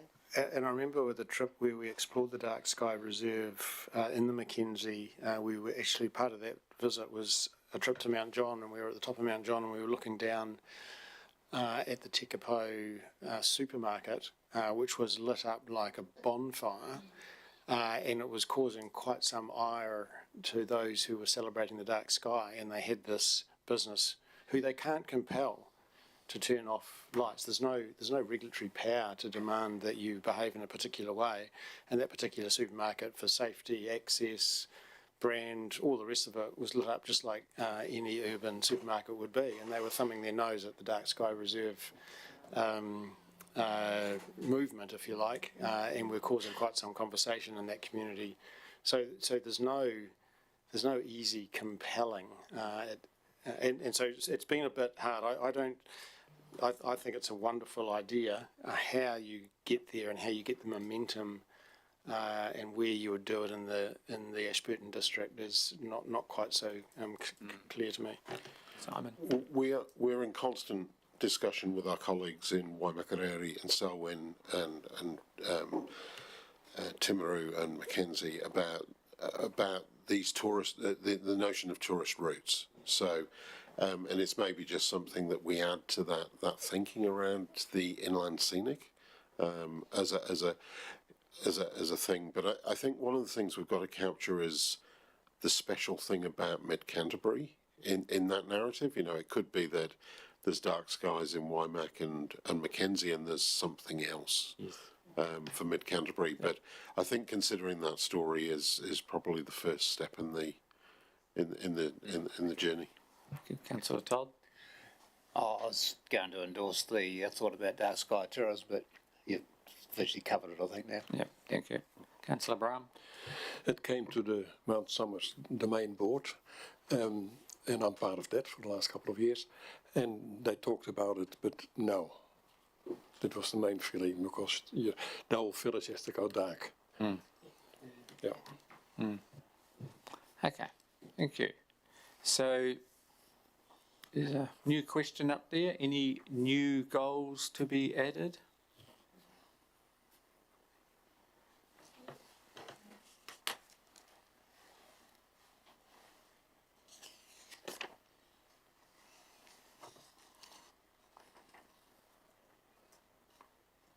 And Simon?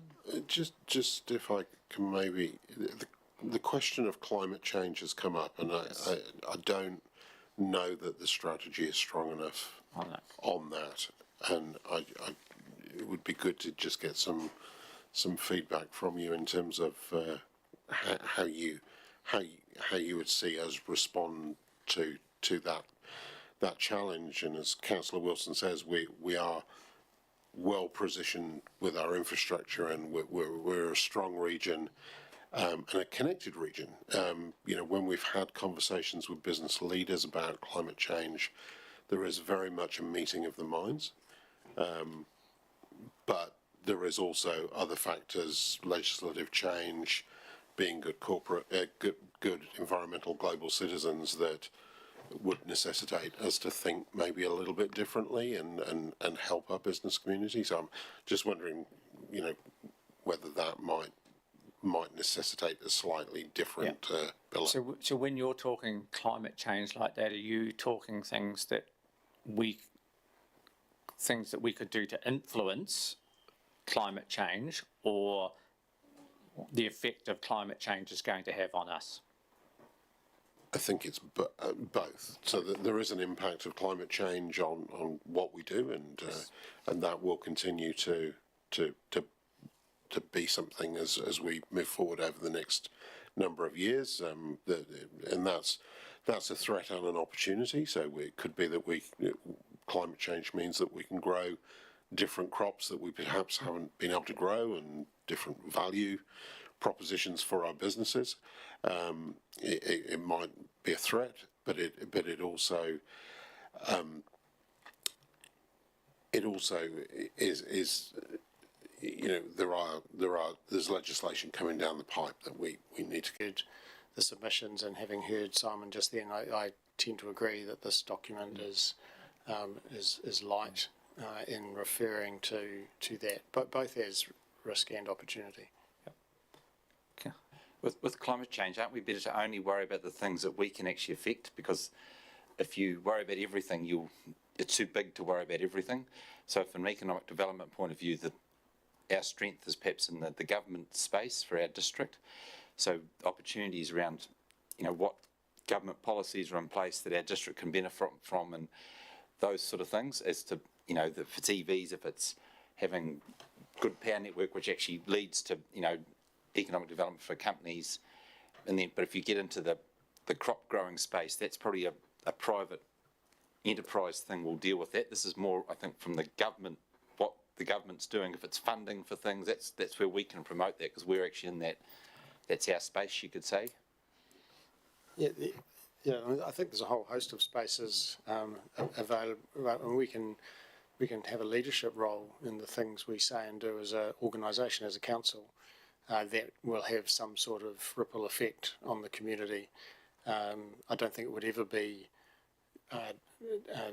telling people how to use their private property or land, but equally we might be excited about new business opportunities, and we might stand beside those businesses and try and tell a story about potential land use change in the future that might be regarded as more sustainable land use. So there's a host of things that council could do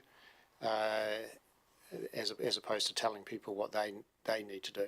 Yeah.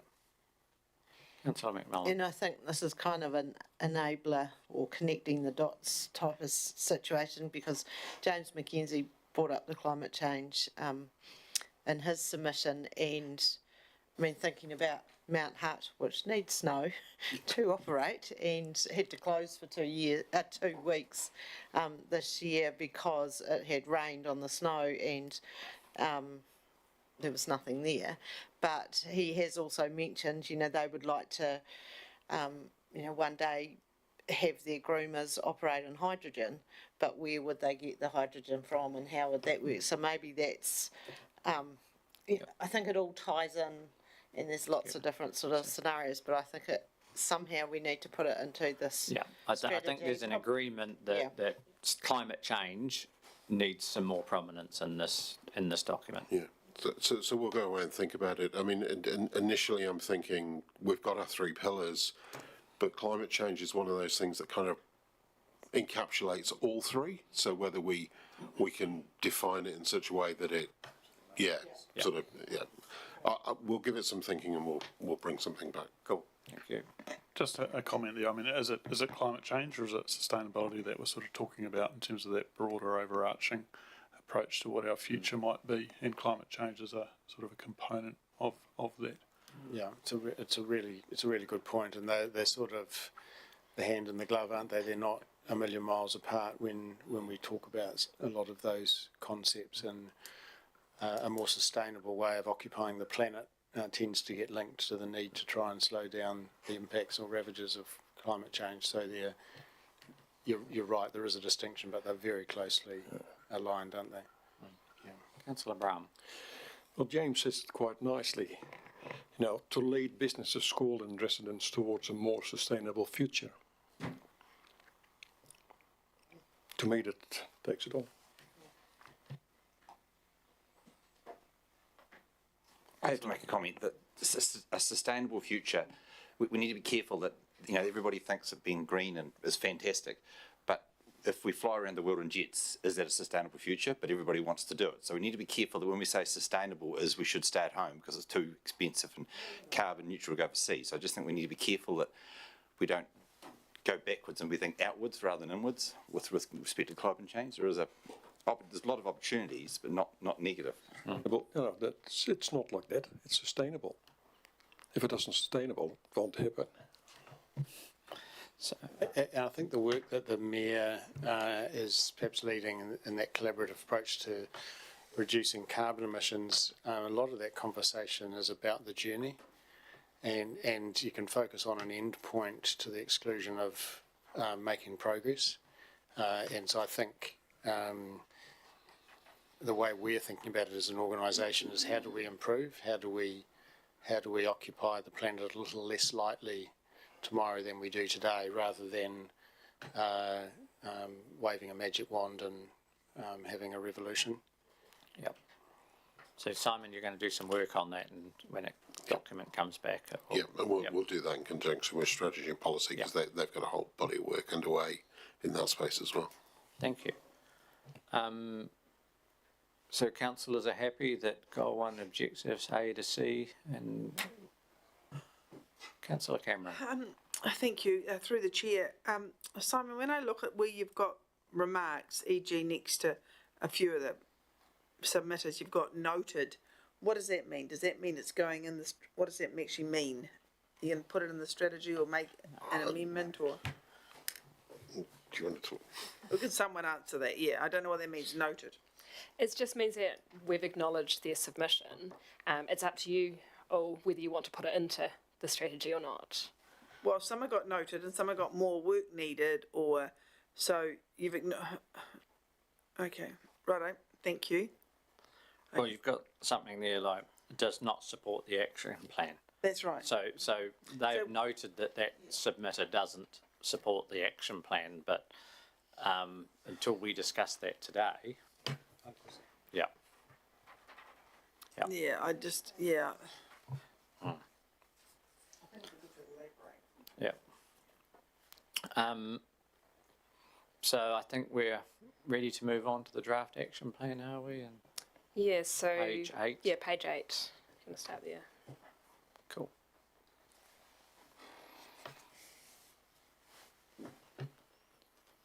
So do you want to just talk us through that first bit with the numbers, and then we'll just... Yeah, so we had a question asking whether submitters agreed with the draft action plan as a whole, which was fairly split whether they did or not. Generally, I think because they disagreed with parts of it, and so then the next sort of few pages goes into the detail of what parts they wish to change.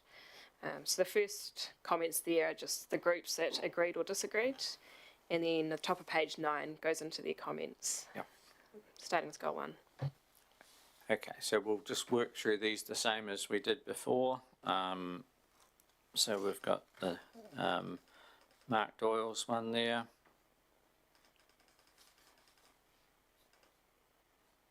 Nothing. Oh, Councillor Lovett.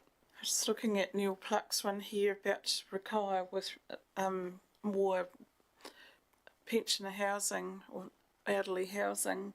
Is that something we will look at in the future, or do we look at that, or what do we do? Is there a need? Well, I think pension housing is a small part of it. What I heard Neil say is that the Rakaia community for some years has been discussing the need for a retirement village. Yeah. And despite that need and despite the desire for that, the market hasn't seen fit to build a retirement village in Rakaia. So they have this latent need. And I know when he was asked the question, would some additional elderly persons housing units help, then he said of course they would. Yes, they would. But the principal point I think they were making is the need for a retirement village in Rakaia. We've got our hands full at the moment in the elderly persons housing portfolio, trying to refurbish the not fit for purpose homes we already own. We don't currently have any plans to build new and expand the offering in Rakaia. We would of course do that if council asked us to do that, but we have no plans on the books at the moment to launch into a development program in Rakaia. So you would have to tell us and whether it's to put get on there with that. to look at several, 2 or 3 years' time, because we have the land behind the ones we've got. We looked at that; they could be expanded, but let's get this one going and then perhaps look there. Yeah. Councillor Todd. I think I would have thought a retirement home village would have been driven by the industry itself, and that's why I asked Mr. Pluck if he'd actually gone in and approached rest home companies, because I presume it shouldn't be driven by us. It's actually a demand that will be driven by the rest home people themselves. Councillor Wilson. With respect to Object A around the training solutions, some of the submitters talked about that in a way, but is it wise to be pursuing that massively when the whole industry is in a state of flux and, you know, with change of providers and all that sort of stuff? You know what I mean? That's just all I'd question, you know, because it's one of our main objectives. It's number A. The Learning Hub concept has come along from the looking at the stats of young people leaving the district, feedback from businesses about the lack of tertiary provision. So, with regard to Kate's comments, Kate and the Ashburn, so Learning with Canterbury and the Ashburn Learning Centre offer training for the community to satisfy a particular need.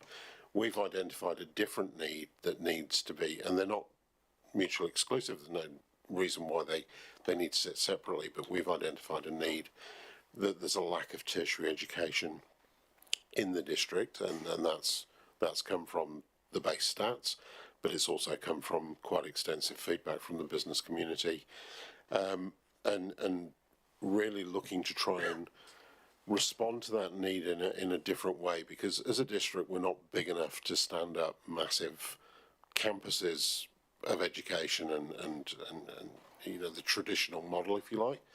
So what we're trying to look at is a more flexible approach to people in the district being able to consume education, and potentially longer term for people to come to the district to consume education. And I'm thinking around the agricultural space, maybe, but very much giving our people the chance to stay in the district and learn in the district, whilst potentially earning in the district, but to gain qualifications that are going to keep them relevant into the long term. And I'm not.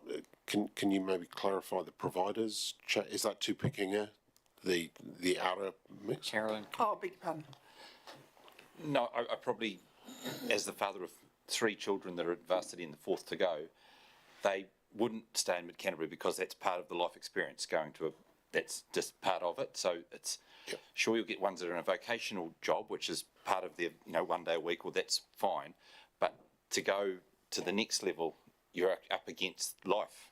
That's what you're up against. So to stay in Ashburton to go to university is not something that many would do. Not because of, but it's because they'll go away to come back. You've got to leave to come back almost. Yeah.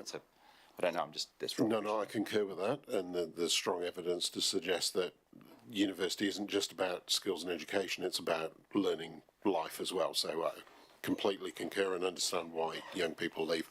But there are people that don't want to leave and want to consume education, or they've done what your kids have done and they've come back, but they now want to do that postgraduate qualification.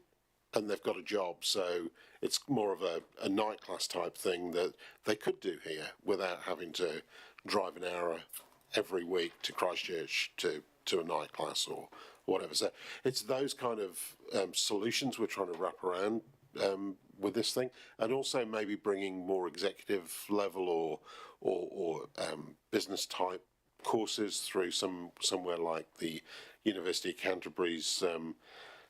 By small short program courses or the School of Entrepreneurship, there's those options that I think would be really valuable to our residents, and improving the skills and talent of people here means more productivity. It means essentially better paid jobs. It means that employers in the district can raise the bar in terms of the innovation and development they're doing because they've got more skilled people. So that's kind of the thinking behind the thing.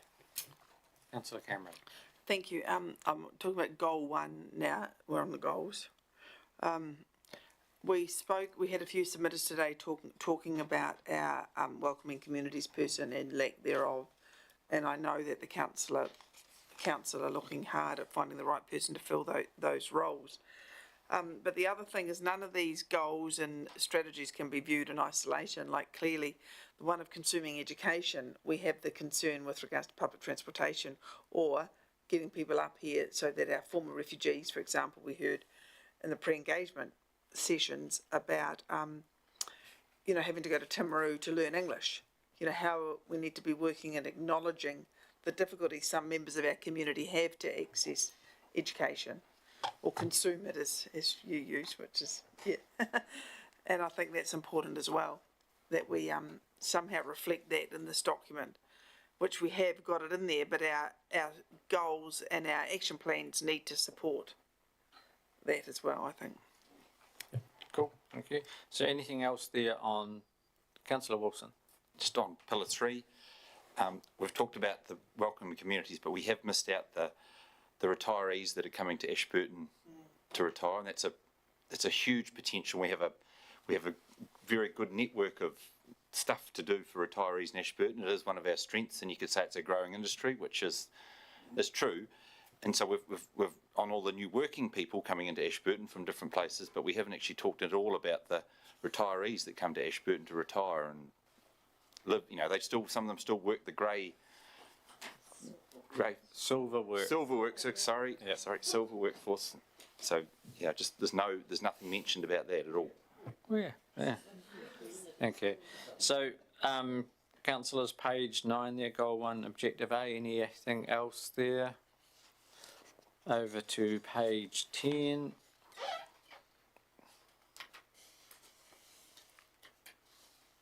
No questions. Councillor McMillan.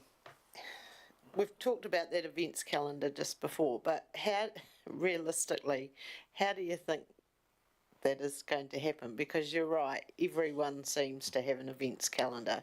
There's no one kind of place to go, and it seems to be on everyone's wish list, and I know even Methven Community Board have got a Methven events calendar.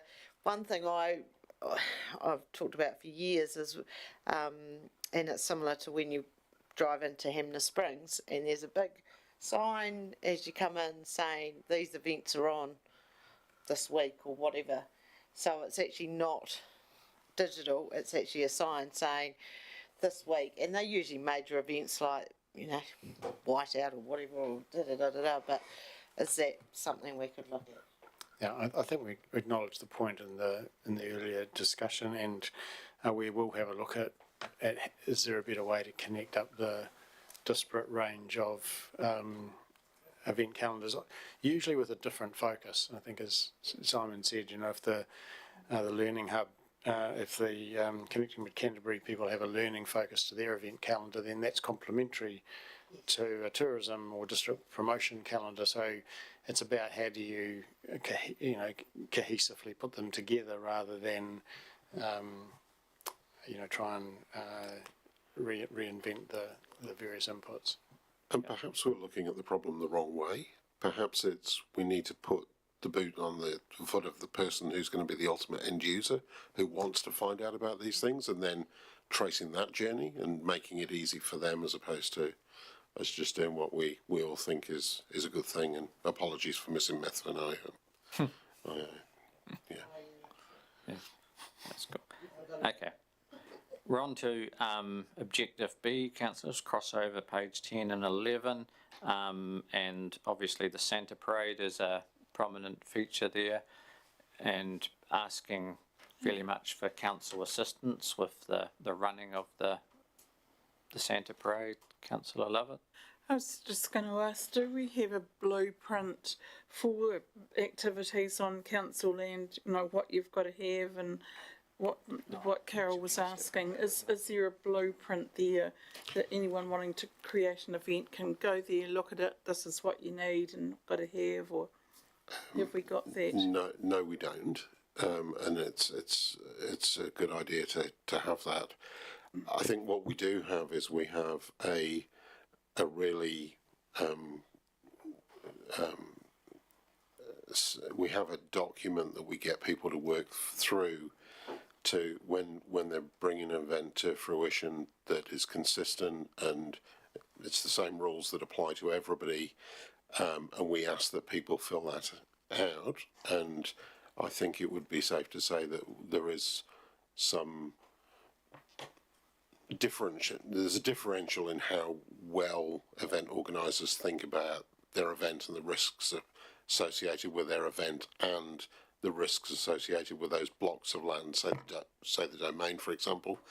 We are trying to work to help shape some of those site-specific risks so we can be of help to event organisers, but ultimately they are responsible for the health and safety of that event and therefore the people attending those events.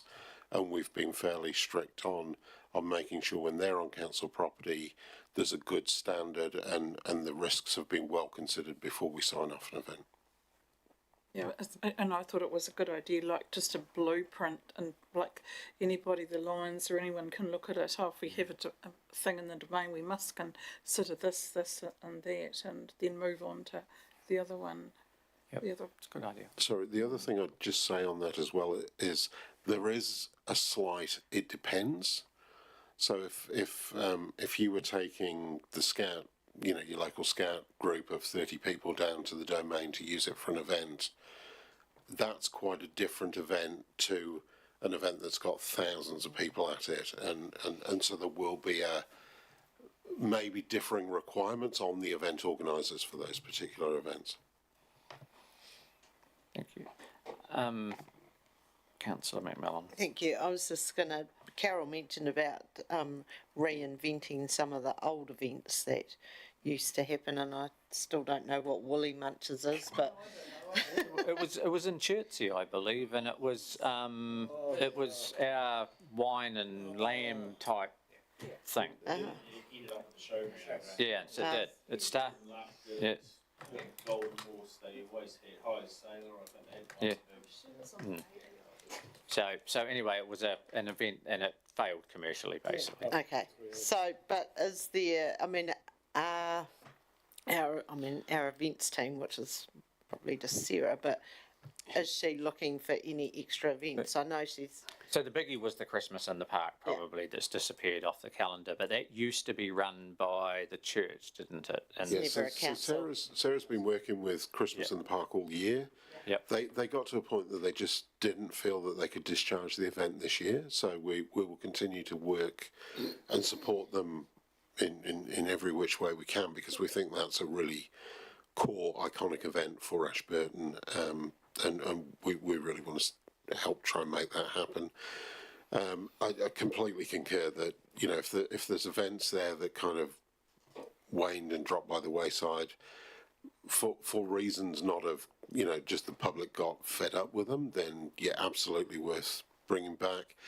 What we're trying to do with events and on a relatively tight budget is we're trying to do events that meet a need for residents, but also bring in people which bring that economic gain to the region from Christchurch, Timaru and further afield. So that's where the focus has been, and the comments around new events is, well, we are also looking at the new stuff because it's exciting and people will engage. Yeah. So just before we move off that one, there were some requests in there. There's staff comments. Are people happy with where that's at?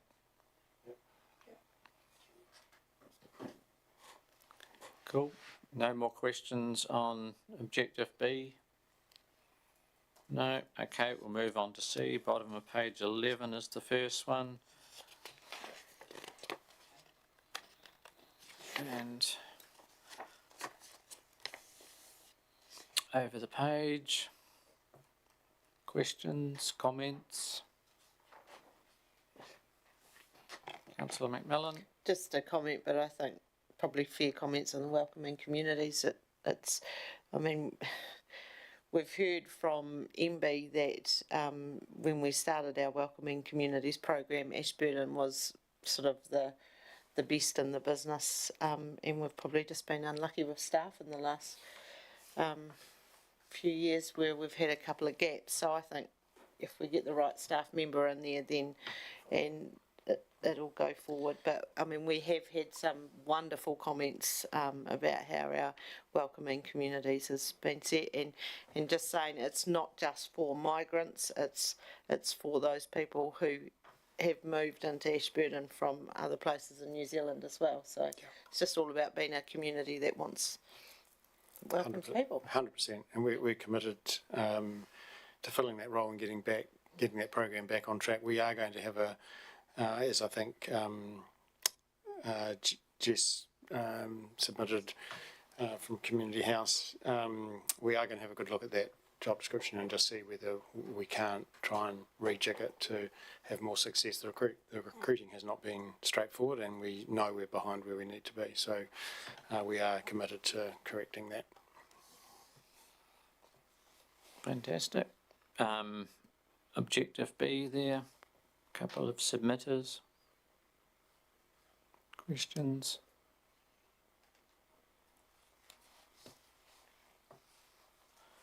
Objective D, once again, 2 submitters, or 1 submitter actually, 2. Questions, comments? To say, sorry. Just the advisory group that Tanya mentioned. So, I mean, she said that she'd had a lot of support from you, Simon, but I'm guessing the advisory group is still running, and you've been having some sort of tourism events or get-togethers. Yeah, so the advisory group's still in place. It's scheduled to meet soonish. We've held a number of training events for the tourism sector, so specifically around trade, and now we've got Shelley on board. We'll be having a marketing focus as well, and they're 2 areas that we know our tourism sector, struggle with, and we've got the staff and the capability to support them there. And we've also started to try more of a networking approach, because the Experience Mid-Canterbury brand that we're still using is very much about promoting the entirety of the district, and then we need all of the operators underneath that promoting their own businesses, but working together. This isn't a competition thing for businesses in Mid-Canterbury. It's if we all work together, we get a much better result. If they compete, it won't be such a good result. Councillor Wilson. The 3, B, C and D, sort of almost meld together a wee bit and go towards the small business connection, the business round table, I'll call it, in Mid-Canterbury. The lack of that, a lot of these are trying to drive that, but it needs the industry, the businesses, to actually step up and be involved. We just can't do it by ourselves. And also, I think one thing we haven't mentioned, all the business of the year. Have I got the right? Yes, that's probably I think that's quite a conduit. If we use that to drive these outcomes, that should be a good way of getting it, because that's obviously very successful. And yeah, it's a really good idea, and we've just kicked that off, as you know. So we're into trying to attract registrations for businesses to be part of the Business of the Year awards at the moment. Cool. So we're on to goal 3 there, Methven Community Board. I think we all recognise that Methven is probably our tourism destination of prominence, and it's where we're most likely to get the most visitors. Okay, goal 3, objective A, the Methven Community Board again.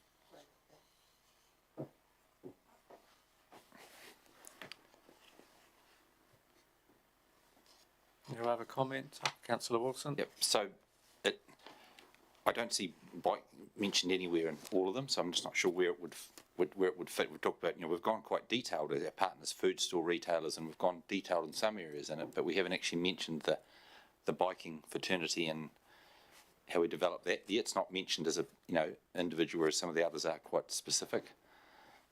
Yeah, I think the biking thing has come to the party perhaps since the document was first envisaged, and absolutely needs to be better represented as an activity, as an action plan in the action plan. So I think we'll go away and do some work in terms of that, because the sense I get is there's strong support to consider if possible, a circular route around Ashburton District, in a similar vein to what the rail trail does in Otago, where we can have multi-night stops and there's plenty of activities for people to do along the way as well. I just want to clarify for ratepayers' benefit that this doesn't have to cost the council a huge amount of money. There is, the facilities are there, the organisations are there. It's just a joining up of them to get it to go. We're not going to suddenly go and build a 2-lane bike track right around Canterbury. And it relates back to the bike skills park. We're making the site available, and now we're asking community groups to come in and do the work. And that sort of collaboration, I think, can work for the bike trail too. Okay.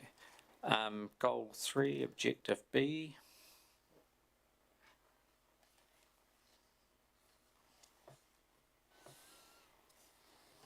No questions or comments on those. Councillor Lovett? I'll just comment on Kate White about Ashburton's story. We need to really make sure we do this right. She's looking, is it a Pāki Hāwan, or will it take Mana Whenua along the journey with us, sort of. We need to be very careful there doing that story. Yes, we do. The Ashburton story here was more around trying to explain to potential visitors what's here. This wasn't a historical documentary about the history of Ashburton. The way we've referred to the Ashburton story, it's trying to make it better known what facilities and lifestyle is available in the Ashburton district. But the comment is not wrong, and we will obviously need to be sensitive, but it wasn't intended to be a historical discussion of how Ashburton is what it is today. Not in any great detail anyway. Further questions or comments?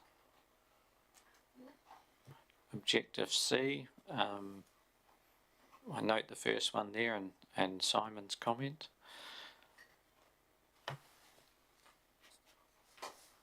No other.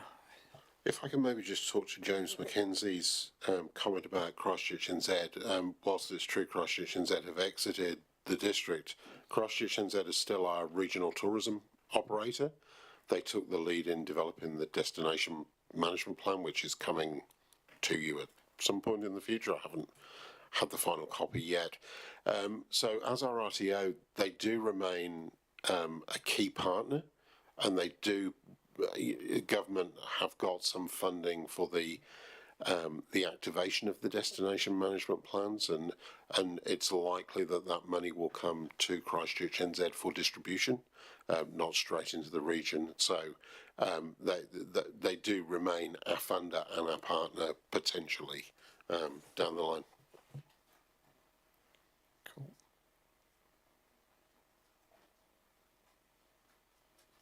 Page 15 now, there's... Can I just have a comment? Yes. With regards to sort of place marking the district, Ashburton, Methven, Rakaia, do you feel we do that adequately? I'm looking at Bev Skate's comment with regards to we would put Ashburton district as opposed to Ashburton, or as opposed to Methven, or opposed to Rakaia. I mean, I know Rakaia has that little sign with the rocks in it saying Rakaia, as you come into it. I had Bev tune me new on this, so Bev's got a very strong view that we should talk about Ashburton as Ashburton and not muddy it with Mid-Canterbury descriptor. Methven have a strong view that it's Mid-Canterbury because Ashburton's a township, not as well as being the district, but it confuses people when you're trying to promote. So I don't have a good answer at the moment. What I can say is that we're planning on doing some research work so now that Shelley's on board, and try to unpack what it is that the people coming here view it as. I think that's probably the way forward. But it is that does become an element of confusion when you've got Ashburton Town, Ashburton District, and then Methven, Rakaya, Mount Somers. Well, you can see here from Tanya talking about the Rakaya, you know, that they feel it needs to be not just district-wide, it needs to be Rakaya. You know, everybody's got their own little view on it, haven't they? As to what we are and what, And there are different audiences, I suspect, that will engage with those places, and so we need to. I think we need to adjust the narrative to those audiences and unpack that Ashburton story that we were talking about. But I think once we get a piece of research done with Shelley when she gets back in September, we'll start to figure that out and be able to have sort of deeper conversations with you about how we promote the district. She was also right in that Rakaya is the gateway to our district, if you like, because most people come from the north. And when they get to Rakaya, they then have a choice of which direction they go as far as destination goes. And there's sort of three choices, isn't there? They carry on straight ahead and end up here. They head to Methven, or they head through Geraldine and down Mackenzie Way. So, there is some quite strong messaging maybe we could put in Rakaya to maybe help facilitate keeping people in our district. I absolutely concur with Rian and Tanya and Neil Pluck, that we haven't considered that gateway to the district enough. So, that's something else we'll take on board. Thank you. And just following on from that, I think Tanya and Rion's submission was really, really good. Maybe worth asking them to go on the advisory board if you're looking for extra members, because they just seem to have a really good understanding of that. But you're right, Christchurch Airport is, there's so many people arriving in Christchurch Airport, and most of them will pick up a car or a camper van or something and start driving. So, being aware of that's really good. Councillor Todd. I think when you're travelling, though, you travel from town to city to city to town. You don't travel from province to province. To me, we should be identifying each town or city as they are. You don't travel from North Canterbury to Mid Canterbury to South Canterbury. No, you don't. So when you're travelling, if you're a tourist, you travel from town to town. So that's what we should be identifying. Yeah, you go from Culverton to Rakaya or whatever, don't you?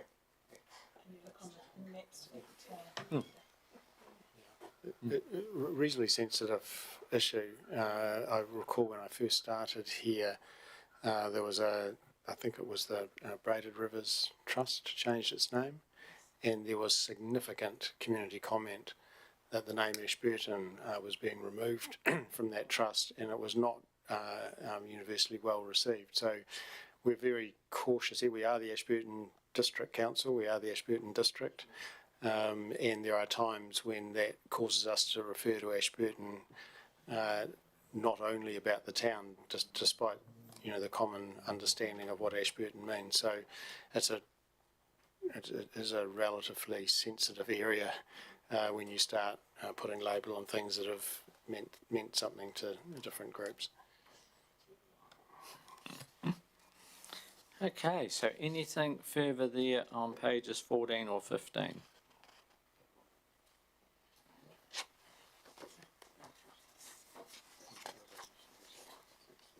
Page 16.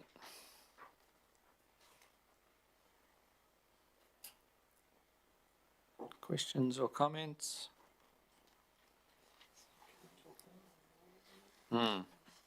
A lot of it's been covered.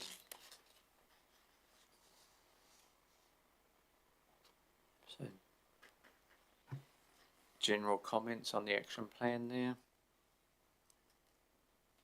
I'm just going to respond, if I may, please, Certainly. Chair, with regards to the general comments on the action plan, page 16, Hakaturi Multicultural Council, Selwyn Price, comments on our economy at a glance. And we have spoken about that before with the big, there's a large portion that is other. Do you think we need to clarify what other is?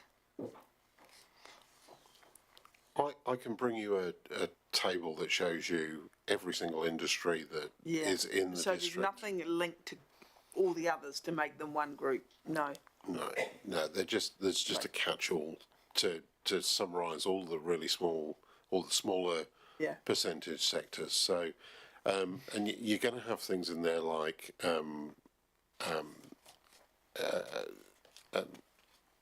housing, where property development, which will have gone through massive growth over the last decade. But is that an economic development driver? I'm not convinced.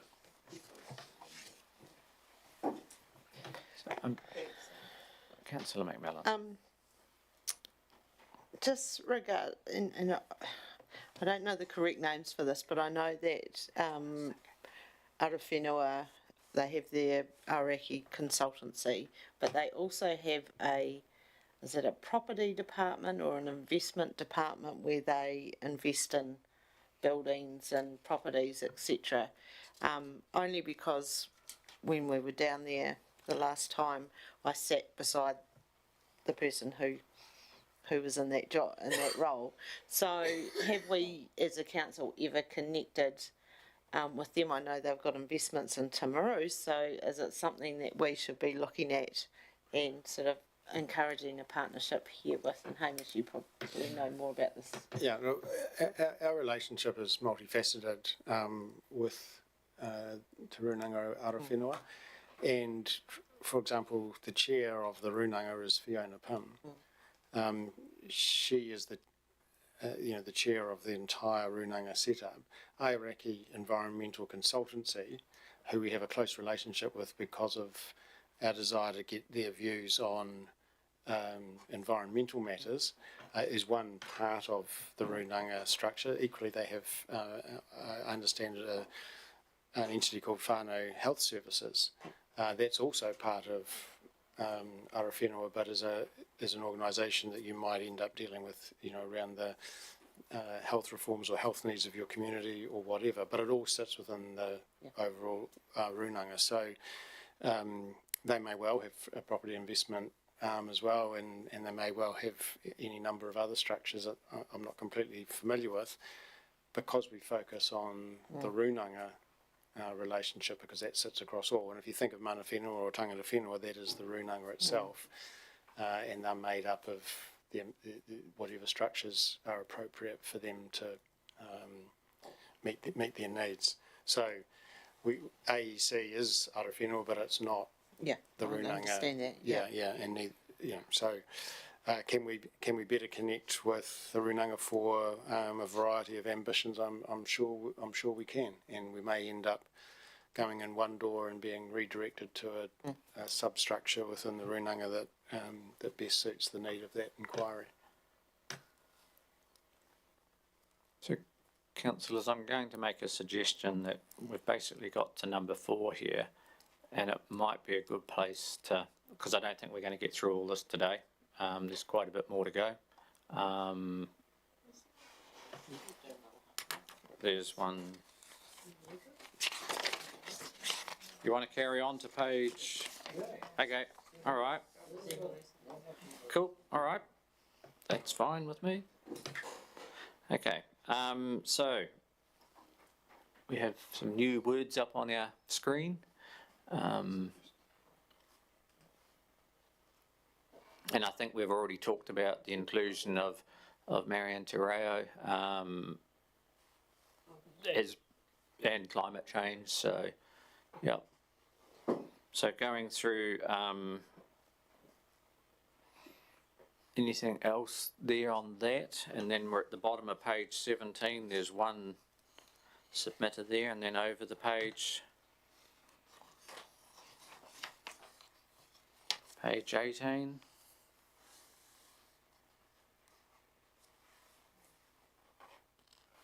Councillor Lovett? I'll just make one comment there that we've heard from today. We just need to really look at how do we get other ethnic groups involved when we do these strategies and things. We just need to look at that and get their views. Thank you. Councillor Cameron. Josiah mentions we shouldn't just be focusing on businesses and business owners for the economic development strategy. And I'm asking the question, do non-businesses and non-business owners have a role to play in economic development? I mean, they do, presumably, like education providers and those sorts of people. Do they need to be included, in this piece of work? I think Selwyn Price's comment captures the essence quite well, which is it's a whole of community that drives economic development. I guess the question I'd have for council is, how much of a role do you want in that? Because we're not resourced at the moment to play across the whole playing field. We're not even. We've asked the question out there about other sectors missing. We're engaged in tourism, and then really it's my role that covers everything else. So, and that's a lot of something else to cover. So do we acknowledge that and put a boundary around what this strategy addresses and move forward? Well, I think it's what council can do, but also the strategy is not preclusive around people from the community coming and saying, hey, look, we've got this idea and we'd love to do this. And then, part of our role then is to facilitate that to happen. So even there might well be things missing in the action plan, but the action plan isn't precluding things being added as people have got good ideas. I guess, what I've heard today really strongly, and I need to go back and reflect on how myself and the team work, is how we interact with some of those other sectors to make it easy for them to bring things into council. I mean, I think the goal of this is for this document to be an enabler, not an inhibitor.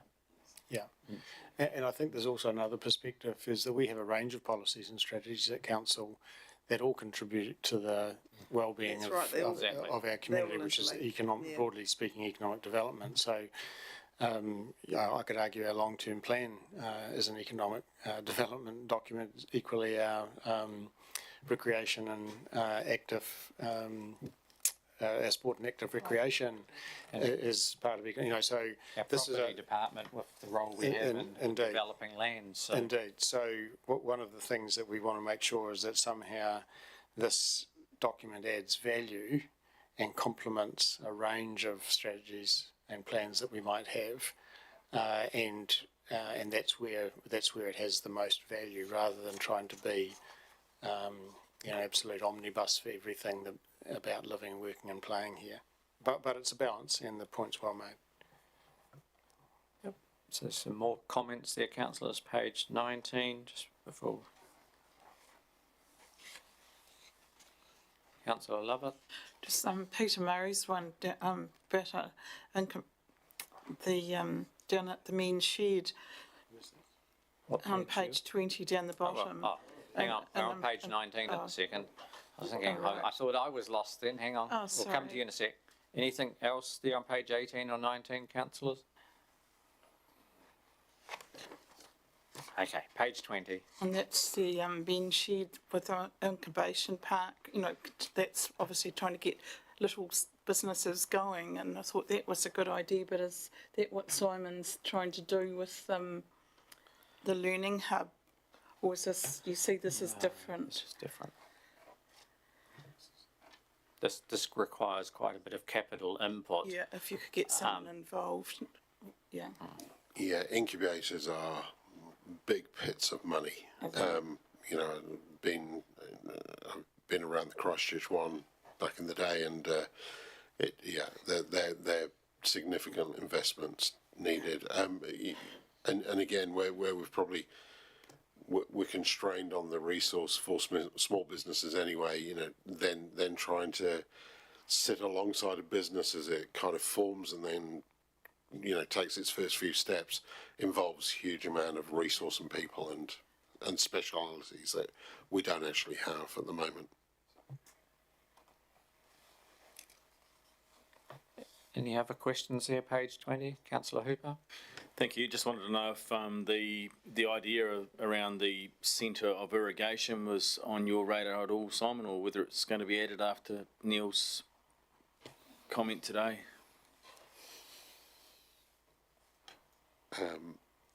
It's not anything that we've looked at to date. We'd have to understand much more about the opportunity and potential, I think, to be able to do that. I think we've maybe got some other low-hanging fruit that we can potentially look at first. So. I think it's not a big jump, though, from the idea around irrigation or indeed seed production to the idea of the innovation hub or an agri hub, perhaps down at the Ashburton Business Estate, which we do have interest in, and even, learning opportunities. So I think Neil's talking the same sort of language, but he's gone to a particular place with his suggestion. But we're generally in that segment, just not quite as specific as he has suggested. I agree. He says about a small Lincoln College, which has already been mentioned as well. So yeah. Councillor Wilson. I think often the industry bodies such as FAR and Irrigation New Zealand are sort of the core of those sort of things, but a lot of them are based at Lincoln because of the workforce, and again, you're actually better to focus on getting the industries to base themselves here rather than trying to create the industry, because those bodies are there. If you can get them to put an office in Ashburton, that's perhaps the game. We've talked with Lincoln specifically about having centres of knowledge and potentially centres of expertise then sitting in the district. So it's not an alien concept. I think where the strong, competitive advantage for us as a district is then having a tactical response where we can field test things out on farms. We can work with farmers who might put aside a block of land to do something quite innovative as part of sort of a flow down of that science into technology and then into practical application. So we're very open to that kind of thinking. And it's a really cool example of that in Taranaki, isn't it, Simon, where they've been doing some of that stuff deliberately on farmers who make a choice to trial stuff, and then all the learning's available to for people to make their own decisions about its merit. So there's some examples of how that might work. We've got a really cool Mid-Canterbury one actually with the potato blight, and so science that's come out of Lincoln, gone through a centre of expertise, and there's a cohort of local farmers that are applying that now, and they think they've got a solution to the potato blight problem. So, Cool. Page 21, councillors.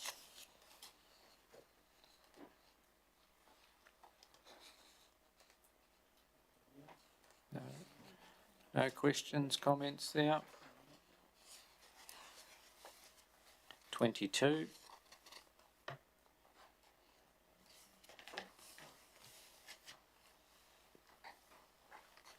Some of this is obviously we've addressed it, so as we've gone through.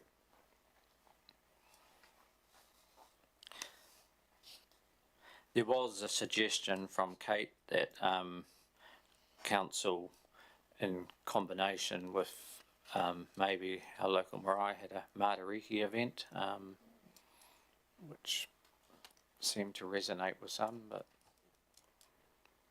I thought Hakateri Marae did have a Matariki event.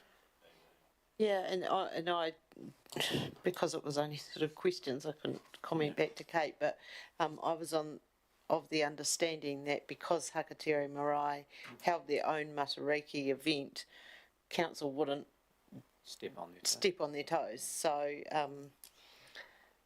yeah, that, and I don't know whether we've provided any funding for that through the regional event funding or anything like that, but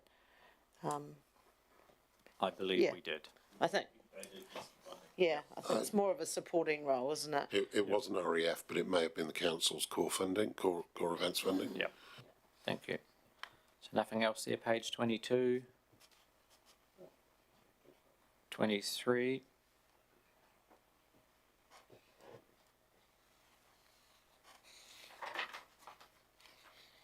No. Oh. Yes. Sorry, just the comment there from Ashburton citizens on the celebrating Te Wiki o Te Reo Māori, and I think well, that's probably a good idea, and it could be done through the library or something. I think what the Museum and Art Gallery are doing at the moment with a lot of their exhibitions is really celebrating like the puaka. That was quite unique. And what's the exhibition they have at the moment? The corpse. Yes. So I mean, there's a lot of that sort of stuff going on, but whether that's being promoted as much, I don't know. I think we are doing quite a bit in that. Yeah. Councillor Wilson. The Rakaia Community Association one, Neil Pluck. I think we have to note that many in the community believe the council's role is to do infrastructure and to do core services, and not to get too carried away, because that obviously impacts on our rates at the end of it. The more we want to do, the more our rates have to go up to focus it. So that comment is probably the grounding one that we sometimes need to remember when we strike our rates. The other side, yes. We have tried the other approach as well as having an independent economic development arm, shall I say, which didn't seem to really work for the community as well as it could have. No, and indeed council considered the 17A review just at their last meeting and confirmed that the internal structure was appropriate for this council at this stage. So I guess the council doesn't currently agree with Mr. Pluck's suggestion. Yeah, because it was a 17A review that caused us to revoke the previous one. So, Councillor Wilson. But I think he's actually talking about the balance between doing some and enabling rather than being the sole moment of the truth. Yes. It's enabling, not doing, because once you start doing too much, you really do burn the money. Yeah, yes, you're quite right. And he refers to both those issues about both structure and activity, doesn't he? Yeah. No more on either of those two pages. Over to page 24.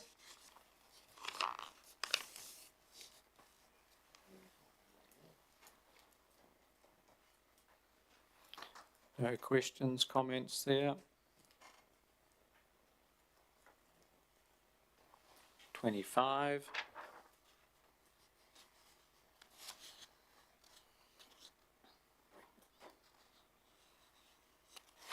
And lastly, but not leastly, page 26.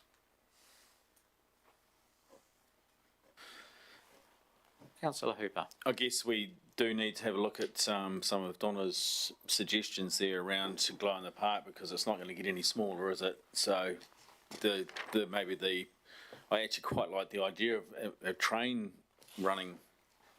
I don't know how good that would be. They've got lights. We get on so well with Kiwi Rail, so. From where to where, Councillor Hooper? From our railway station. Yeah, but so where the railway station used to be to pull up at the planes. But today's public transport. I was more thinking that yes. Yeah, it may be worth looking at some way of getting multiple people there in one form of transport, rather than 20 cars carrying the same amount of people. Yeah. We are considering another option as well, which we'll bring to you for your deliberation in the next couple of weeks, 2 or 3 weeks. Got me nervous now. Okay. Johnny Money, yes. Councillor Cameron. Thank you. Carol Johns talks about the Ashburton Santa Parade and notes that event managers and ADC have same objectives, well-supported, engaging and successful events. And we've got noted but disagree. Don't we want to have successful, engaging and well-supported events? No, I think there's a general disagreement or different perspective with sorry, what's that? So we don't accept everything she says. Oh, yeah, I've only read the top page. Is that the words going on the second page? I've only read the page 25. Yes, so it carries on to page 26. Yeah, I didn't actually read page 26. I thought, why would you disagree with that? Because it seems reasonable. There's a significant I missed the different perspective at times with her around I didn't events. actually read the next page. So. And we are quite minded where there is a genuine community event with a trust behind it.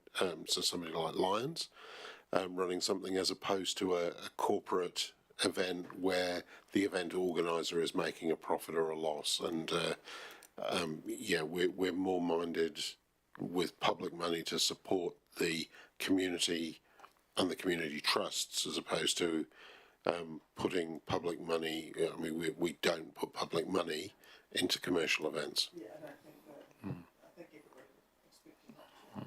I think the Santa Parade, though, is a very important event for our town. And, yeah.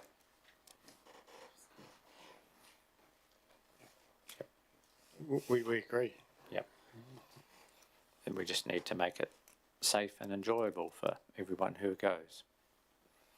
So, any further questions, comments, ideas, things missing? No? No, not yet. So where to next for you guys now? So we'll go away, and from your direction there's a few things to add in or change, and we'll make those changes, and then we will bring it back to a council meeting for you to adopt once it's all done, I guess. Mr. Chairman, if I could be so bold as to suggest an interim step, I think there is actually a considerable amount of thinking and perhaps work to do, and it might be worth bringing in a further draft to a less formal audience, or with council, just to see that the feedback here has been accurately reflected, and there might be some further minor changes, hopefully minor, that then would come for final adoption, because otherwise we could see the final adoption process be quite sort of detail focused given the changes. So perhaps that would be a smoother path to a final strategy. Because by the time we put climate change in there and the te reo and things, the document could look different. Yeah. So, Hamish, are you suggesting we bring back a track changes version to a future workshop? Yeah, I think that would work. And maybe we have a track changes and a clean version of the next iteration of it, and that we come to a workshop, and then if it reflects where council thinks it's got to today, then we can quickly move to a more formal setting at a council meeting. I just think there's an amount of work to do here that's not perhaps as easily big jump, I think, to a council meeting. Councillor Todd? Would you talk to any of the submitters on this before we actually adopt it? Well, what's your process like? Like that some of the submitters today have indicated they want to have maybe input, but before we do the final draft. How do we? Like, I'm new here, so I just want that wouldn't be our intention to reconsult. I think we've got the feedback. Council's considered it. Those who wished to present have had their say. Those that didn't wish to present have had their submissions considered. All that information has gone into your deliberations this afternoon, and now we're going to pull that together into a new draft. And that's because of the feedback we've received. Which is written in response to the feedback. In fact, the things that have been said and the matters that Emily's highlighted have been as a response to feedback. So submitters in total will be able to see that they've had quite an impact on the strategy, which is fantastic. But we wouldn't then reconsult, or we'll delay the adoption of the plan for quite some time. Cool. So, thank you, staff. It's been a big job, obviously. So thank you very much for all the work you've done. Thank you, councillors. A lot of reading in amongst all of that and deep thinking. And to those people still watching in at home, thank you. And I will declare the meeting closed.